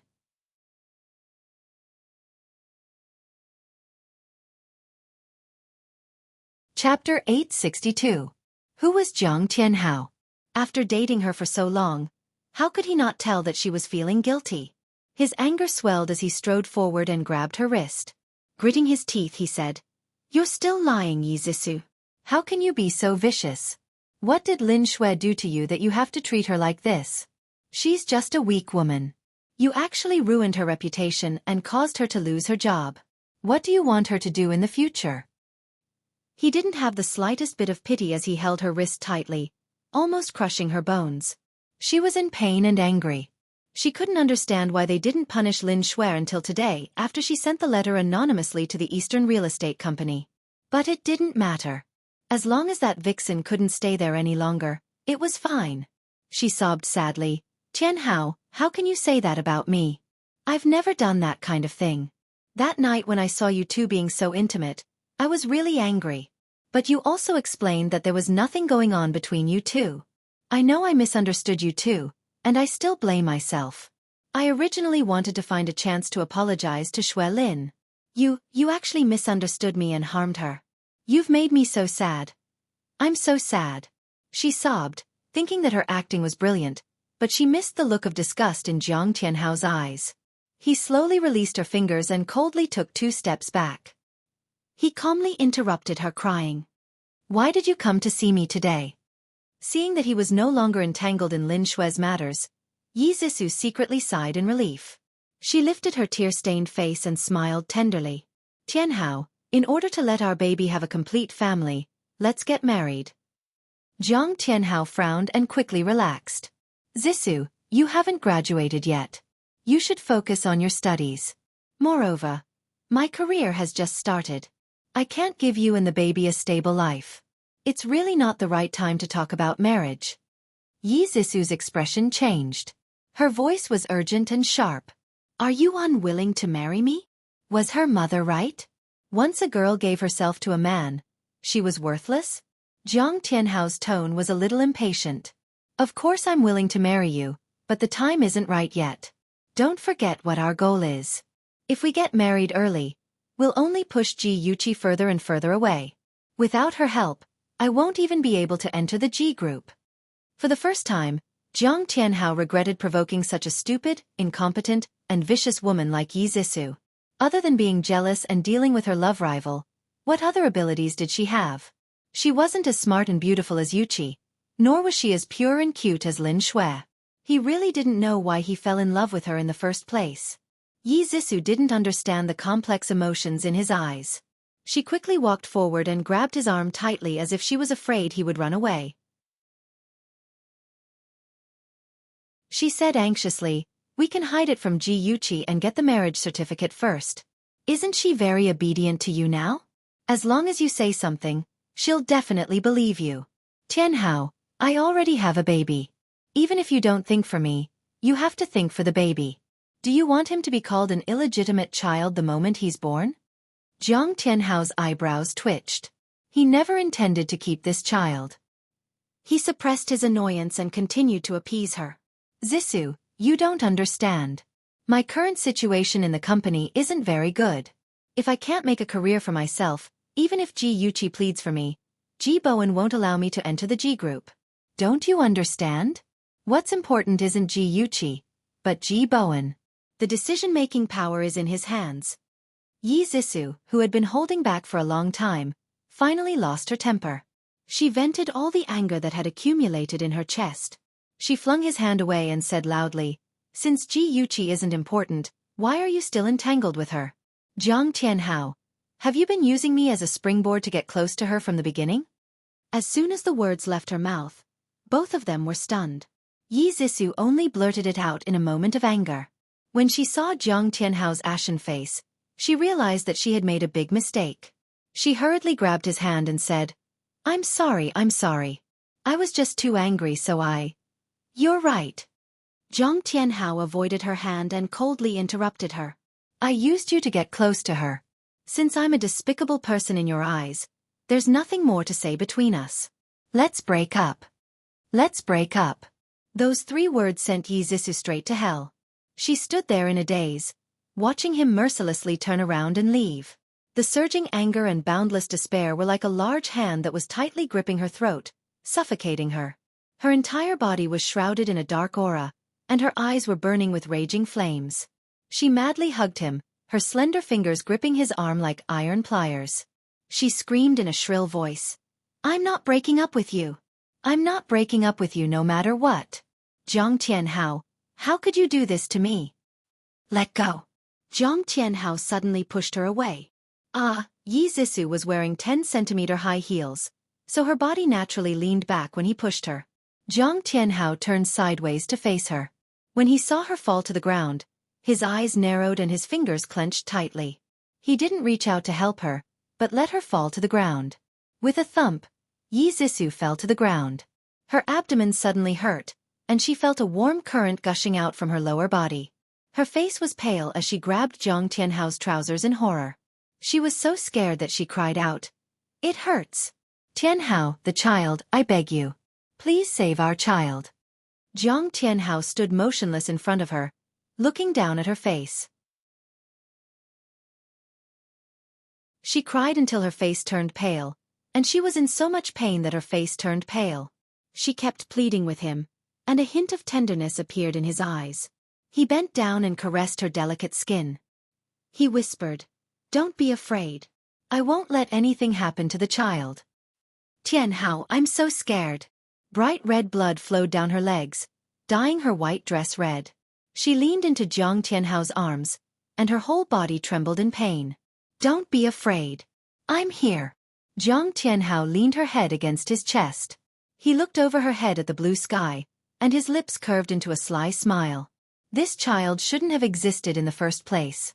When the ambulance arrived, there was a pool of blood under Yi Zisu's body. It was a ghastly sight, and she was about to faint from the pain. When she was lifted onto the stretcher, she held tightly onto Jiang Tianhao's hand, refusing to let go. He comforted her softly and affectionately, perfectly playing the role of a caring boyfriend. The two nurses were extremely envious of Yi Zisu. The empty rooftop regained its silence.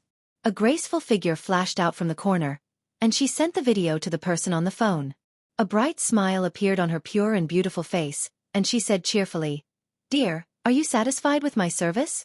If you are, don't forget to give me a good review, dear." On the other end of the phone, Ji Yuqi was nestled in Shenja's arms, watching the entire show through the tablet. Her lips curved into a smile.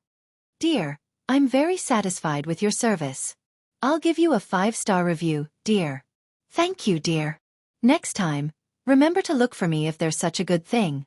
That's all, I won't disturb you from flirting with Big Boss anymore. Bye-bye." Lin Shui, or more accurately, Lan Shui, happily closed her flip phone.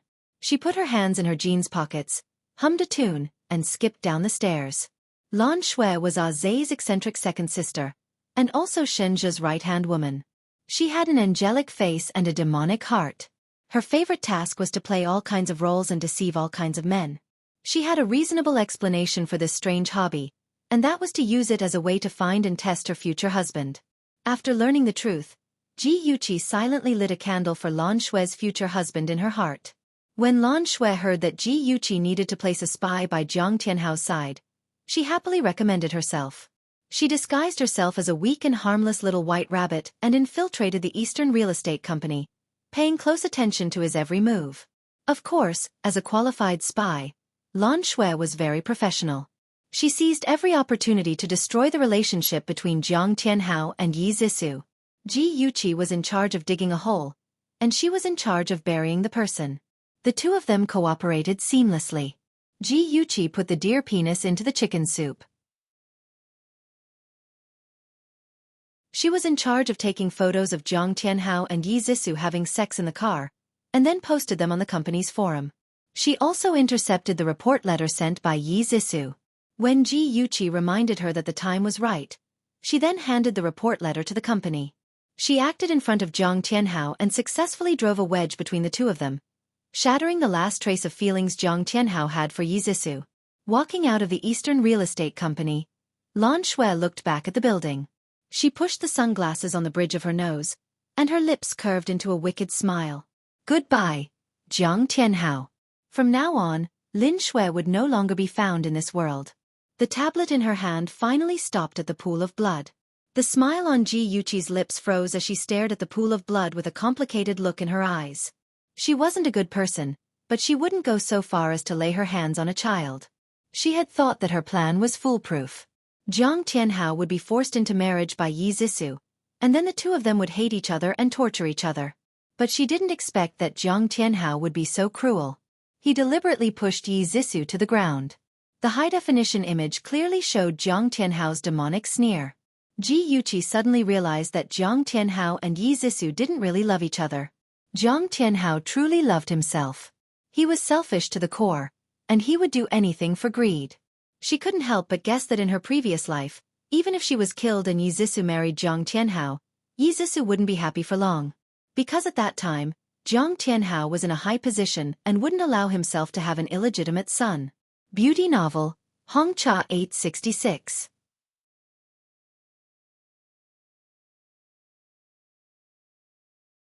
Chapter 863. Ji Yuqi curled her lips mockingly and said softly, Aja, do you know what's the easiest thing to cheat in this world? Shenja hugged her tightly and whispered, Feelings. She nodded with a bleak expression. Yes, feelings. In her past life, she and Yi Zissou were losers, and only Jiang Tianhao was the winner. She lowered her eyes slightly and stared at the pool of blood on the screen. She felt a little depressed. No matter what, this child had indirectly died in her hands. Don't look at it anymore. They asked for it. A large hand took away the tablet in her arms, and the bloody screen disappeared. Shenja naturally pulled her into his arms and rubbed his chin against her soft hair. His deep voice was like a high-quality musical instrument. Only a child born with the love of his parents will be happy. Otherwise, it would be better not to be born in the first place. Ji Yuqi's lips curved. This man, he must be trying to comfort her. In her warmth, she couldn't help but think of his parents, and her heart ached. She turned around and hugged him tightly. Her lips gently rubbed against his cheek, and a warm atmosphere spread in the room.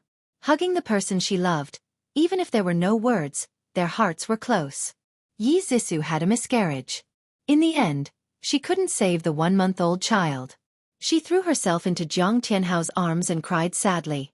Jiang Tianhao patted her back and said with a voice full of guilt, I'm sorry, Zissou. It's all my fault. If it wasn't for me, the child wouldn't have. No, Tianhao, I don't blame you. It's just that we weren't fated to be with the child. Yi Zissou's face was full of tears, and her heart was full of holes. It was the first time in their relationship that she hated this man. She hated him for being so heartless and for killing their child with his own hands. Zissou, the more you act like this, the more upset I feel. Hit me, scold me. Jiang Tianhao took her hand and slapped it on his face. Yi Zissou quickly clenched her fists to prevent herself from hurting him. She sobbed. No. If I hurt you, I'll be the one feeling heartache. Since it's already like this, let's just let it go. Zissou. Jiang Tianhao's eyes were slightly red as he looked at her, touched. When Ji Yuqi followed her family into the ward, she saw this scene and was shocked. These two people were acting in a drama, one more disgusting than the other. She walked leisurely at the back, waiting to watch a good show. Sure enough, Chen Tingfang rushed to Jiang Tianhao and dragged Jiang Tianhao up at lightning speed. She raised her arm high and slapped him across the face. She roared like a fire-breathing dragon. Jiang Tianhao, I handed my precious daughter to you, and this is how you treat her? What did she do wrong to you? Oh, she really did wrong to him in every way. Ji Yuqi leaned against the wall and cursed silently in her heart. Jiang Tianhao was really a good man who knew when to yield and when not to. After being slapped, he still maintained a humble expression and said sincerely, It's all my fault. I've let Zissou down. Auntie, as long as it makes you feel better, you can hit or scold me as you wish. Ji Yuqi raised her eyebrows playfully. She had learned something new. This was what it meant when someone slapped you on the left side of your face and you still wanted her to slap you on the right side. How despicable. When Chen Tingfang heard this, she immediately raised her arm, intending to give him another slap. Before her hand landed, it was caught by Ji Bowen. He said with a sullen face, Tingfang, stop fooling around. Even if you teach him a lesson now, it won't solve anything. Chen Tingfang lowered her arm bitterly. Ji Bowen stared coldly at Jiang Tianhao and went straight to the point. Jiang Tianhao, Zissou lost her child because of you. What do you plan to do? Jiang Tianhao secretly clenched his fists. When he faced Ji Bowen, hatred raged in his chest, but the time wasn't right, so he couldn't reveal it. The expression on his handsome face was sincere as he said solemnly, Uncle Ji, I originally planned to make some achievements before marrying Zissou. Now that something like this has happened, I can't let her wait any longer. If Zissou doesn't mind living a hard life with me, I want to marry her as soon as possible. Yi Zissou couldn't believe it. She suddenly looked up at him. He was willing to marry her. The hatred in her heart quickly dissipated. She thought that perhaps she had misunderstood him. He still loved her, and the matter with the child was just an accident. Ji Yuqi sneered in her heart. She had really underestimated Jiang Tianhao's scheming. He clearly hated Yi Zissou so much, but he was still willing to marry her for his own benefit. He proposed to marry Yi Zissou so readily and played the role of a responsible man because he knew her father's personality. Her father had always had a sharp tongue but a soft heart. Even if he didn't like Jiang Tianhao and Yi Zissou, he still couldn't bear to let them live a hard life. Sure enough, after careful consideration, Ji Bowen slowly said, "If your work outside is not successful, you can come to G Group. As long as you treat Zissou well, I won't treat you unfairly." A stone stirred up 1,000 ripples. Everyone's heart was filled with mixed feelings. Chen Tingfang originally didn't want her daughter to marry Jiang Tianhao, but the matter had already been settled. The only thing she could do was to fight for more benefits for her daughter. She lowered her eyes slightly as she thought about her plan. Jiang Tianhao was just as Ji Yuqi expected. His move could be said to be cutting off all means of retreat. He was also very guilty. Fortunately, when Ji Bowen made this promise, his anxious heart relaxed. He solemnly swore, "Uncle Ji, don't worry. I will definitely treat Zissou well. I won't let her suffer any more grievances."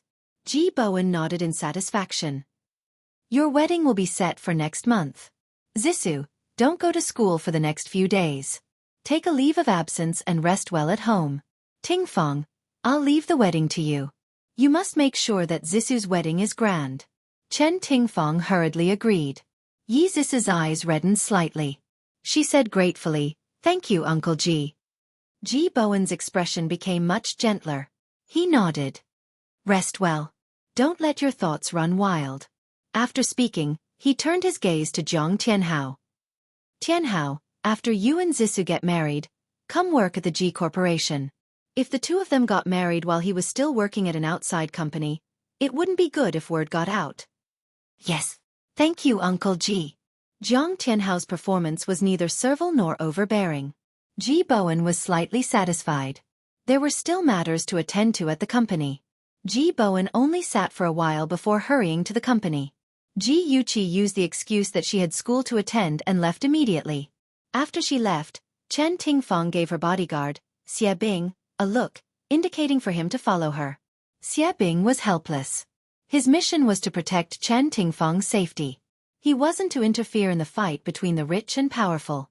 However, he couldn't stop Chen Tingfang from using Lu Jianfeng's kindness to him. He could only follow her instructions and follow Ji Yuqi. Chen Tingfang reprimanded Jiang Tianhao in front of Yi Zissou. Jiang Tianhao continued to smile apologetically while Yi Zissou spoke up for him. After the commotion, Chen Tingfang sighed and said, "I don't want to say anything else. Tianhao, Zissou treats you wholeheartedly. You can't let her down. Otherwise, I won't let you off." Jiang Tianhao's tone was sincere. "Auntie, please don't worry. I definitely won't let Zissou down. I'll believe you for the time being. You stay here with Zissou. I'll go back and prepare for the wedding." Chen Tingfang had already planned it out. She had to make Ji Bowen pay for a house and a car for Yi Zissou and her husband. It would be best if the house was a villa with a garden and a swimming pool. Of course, she had to tell the public that Jiang Tianhao bought it himself. Otherwise, it would be embarrassing for the second miss of the Ji family to marry a poor boy. However, she didn't think that Jiang Tianhao, who had no family background and had just graduated from university, couldn't afford a villa. No one would believe her if she said it. It would just be a joke. Of course, Ji Bowen wouldn't let her do as she pleased. "Villa? Sorry, no." However, he didn't treat them unfairly. He bought a high-end apartment in a luxurious area for them as their wedding home. He also bought a BMW for Jiang Tianhao. As for the rest, if she wanted it, she had to earn it herself. As soon as the news of their marriage spread, it caused a stir in the upper-class circle. Some gossipy ladies guessed that Yi Zissou was pregnant before marriage and was in a hurry to hold a wedding to cover up her embarrassment. Coincidentally, there was a rumor that Yi Zissou was not only pregnant, but also had a miscarriage because of Jiang Tianhao. Jiang Tianhao married her because of his responsibility. Everyone sighed again and used the two of them as negative examples to teach their own children. The night before the wedding, Ji Yuqi suddenly received a call from Jiang Tianhao. He was silent for a long time before he said in a hoarse voice, "Yuqi, I'm sorry. I've let you down." Ji Yuqi sneered. Let you down? Oh no, I've never had feelings for you. Senior. Her sobbing voice traveled to Jiang Tianhao's ears.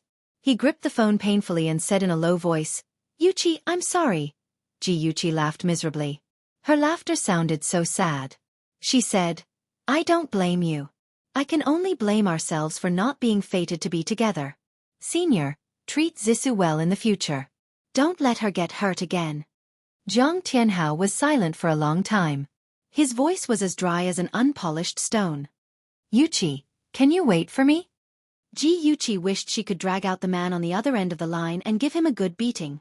He kept breaking the record for shamelessness, eating what was in his bowl and thinking about what was in his pot. Did he really think that he was a Casanova and that every woman had to listen to him obediently? However, since there were scumbags, there were bound to be *cheese. In her previous life, Yi Zissou had Gigai as the woman behind him. In the end, she succeeded as a mistress. Yuqi was so angry that her chest heaved up and down. She gritted her teeth for a long time and slowly suppressed her anger. She said calmly, Senior, I won't wait for you. I wish you and Zissou happiness. She emphasized the word, happiness. Happiness? Humph, it would be a wonder if she could be happy. Before he could reply, she had already hung up the phone. Jiang Tianhao listened to the beeping sound from the phone and his heart felt empty. It was as if he had lost the most important thing to him. He stood there in a daze for a long time. He closed his eyes and slowly opened them again. His gaze was cold. As long as he took back G Group, would he be afraid that he wouldn't be able to take back Yuqi's heart? Just you wait, Yuqi. You're still my woman. Attention, Song Shu 566.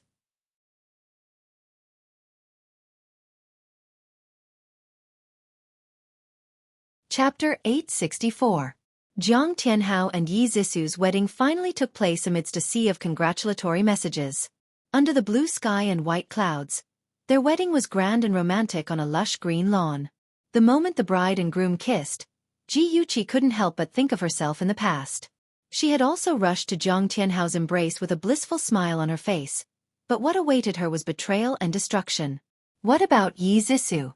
What awaited her? After the wedding, Jiang Tianhao would bring his mother to the city. His mother was an authentic farmer and was more conservative in her thinking. In her previous life, she despised Yuqi for not knowing how to do anything, and even despised her for embarrassing her son. Every day, she would scold or treat her coldly. She would often complain to her son and badmouth her. Yuqi racked her brains but still couldn't please her mother. In the future, Yi Zissou would have to face all these troubles. Let Yi Zissou and Jiang Tianhao, mother and son, torture each other. Yuqi's lips curled into a smile. Her watery eyes were as cold as ever. A tall figure approached her. Suddenly, a hand appeared on her waist. She turned to look at the approaching person. Her eyes were tinged with warmth as she said softly, I thought you wouldn't come. Shenji's hand on her waist tightened. As the two of them were standing in a secluded area, no one noticed their movements. He lowered his head naturally and kissed her cheek. In a low voice he said, Of course I'm here for you. During this period, Yuqi rarely met Shenji in order to avoid Xiebing's surveillance. Most of the time, the two of them contacted each other via video call. Shenji had long wanted to hug and kiss her like this.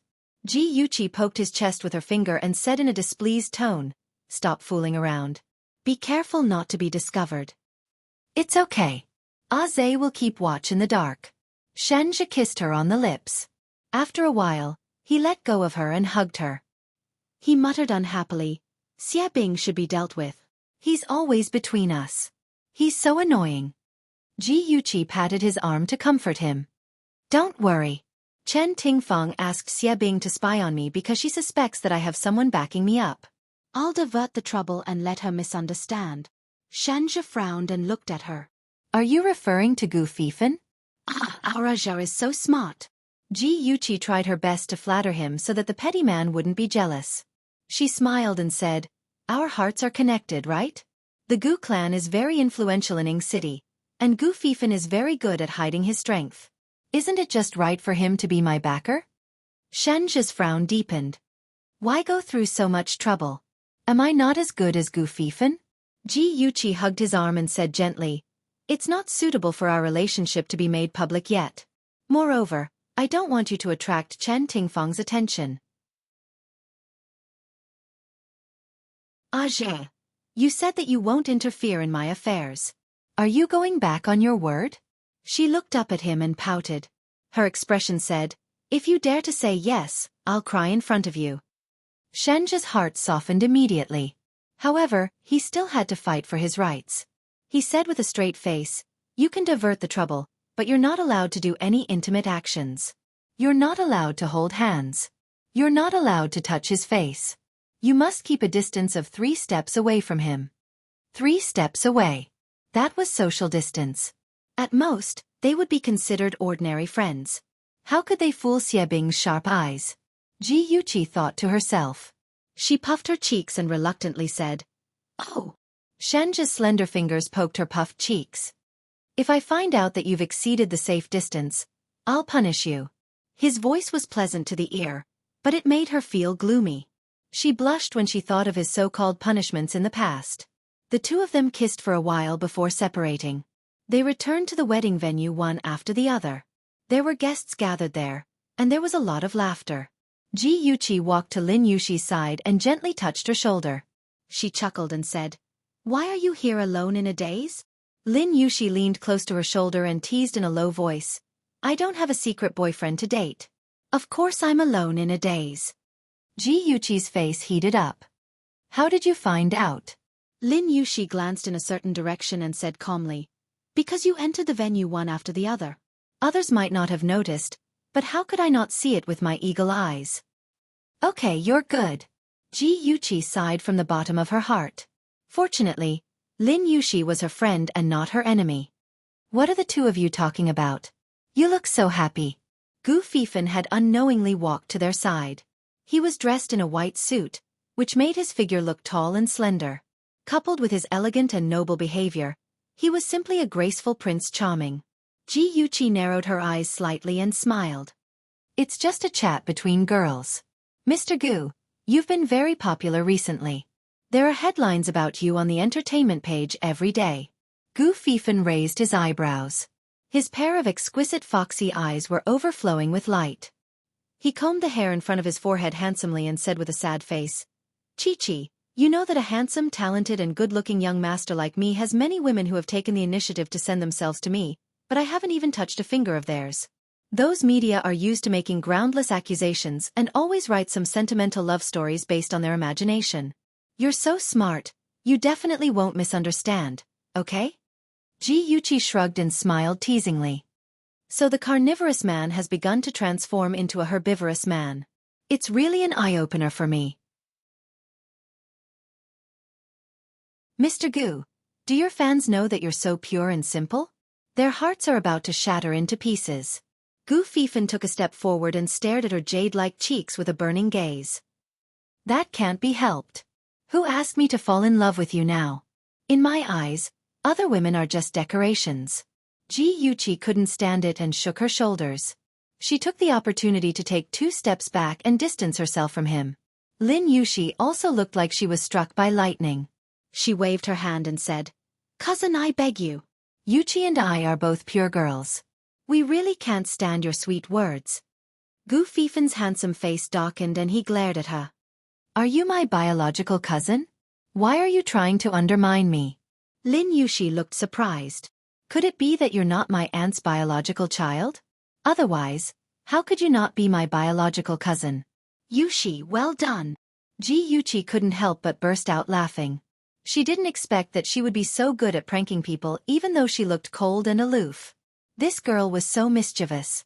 Gu Fifan's eyebrows twitched and he gritted his teeth. His eyes shot daggers at Ji Yuqi, who didn't mind watching a good show, and Lin Yushi, who had an innocent look on her face. He snorted and said, You two brats only know how to make fun of me with words. That's fine too. If you have any trouble in the future, don't come looking for me again. Who asked me to not be familiar with you too? Lin Yushi's innocent face changed and she pounced on him obsequiously. She said cheerfully, cousin, my biological cousin, I want to go to England in a few days. You must help me persuade my mother. Gu Fifan raised his chin arrogantly. Brat. Now you know to call me your biological cousin. When your cousin was chasing his girlfriend, why didn't you know to help him? Lin Yuxi's mouth twitched. She really wanted to tell her cousin that Yuqi was already taken. Ji Yuqi's face darkened. She expressed that she didn't hear anything and quickly took 2 steps back. She was even further away from Gu Fifan. She subconsciously looked in Shen's direction and saw admiration in his eyes. That was close. Fortunately, she maintained a distance of more than 3 steps. She realized that she was becoming more and more like a strict husband. Bah, what husband? They hadn't even started dating yet. Her mind was running wild. The 2 cousins were still bickering when Gu Fifan suddenly stopped. He said to Ji Yuqi, who was in a daze, "Chi-Chi, let's have dinner together this weekend." Ji Yuqi replied with an "ah" in confusion. She was obviously still in a daze. I said, "Let's have dinner together this weekend." Gu Fifan was afraid that she would reject him, so he added, "Yushi will come with us too, right, Yushi?" At an angle that Ji Yuqi couldn't see, Gu Fifan winked at Lin Yushi. Lin Yushi was speechless. She couldn't keep up with her cousin's jumping thoughts.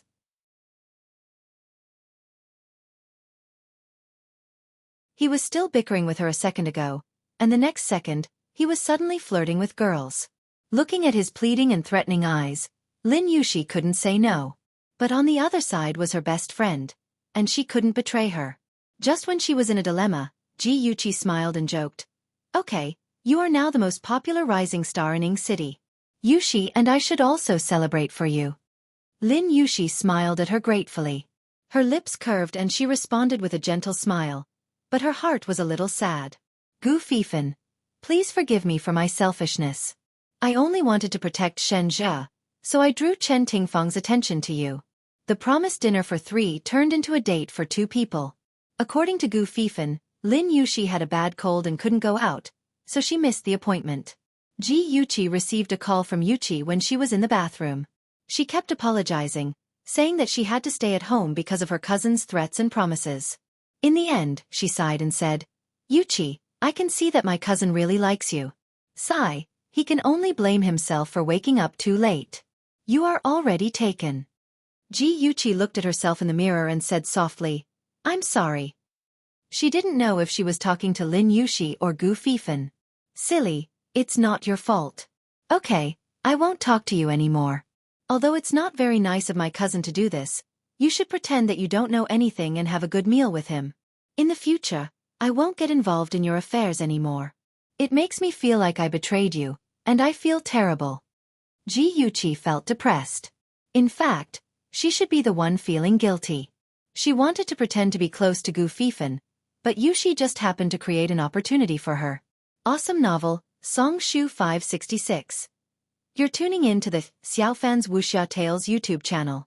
Don't forget to subscribe and join us on this journey to catch the most captivating stories.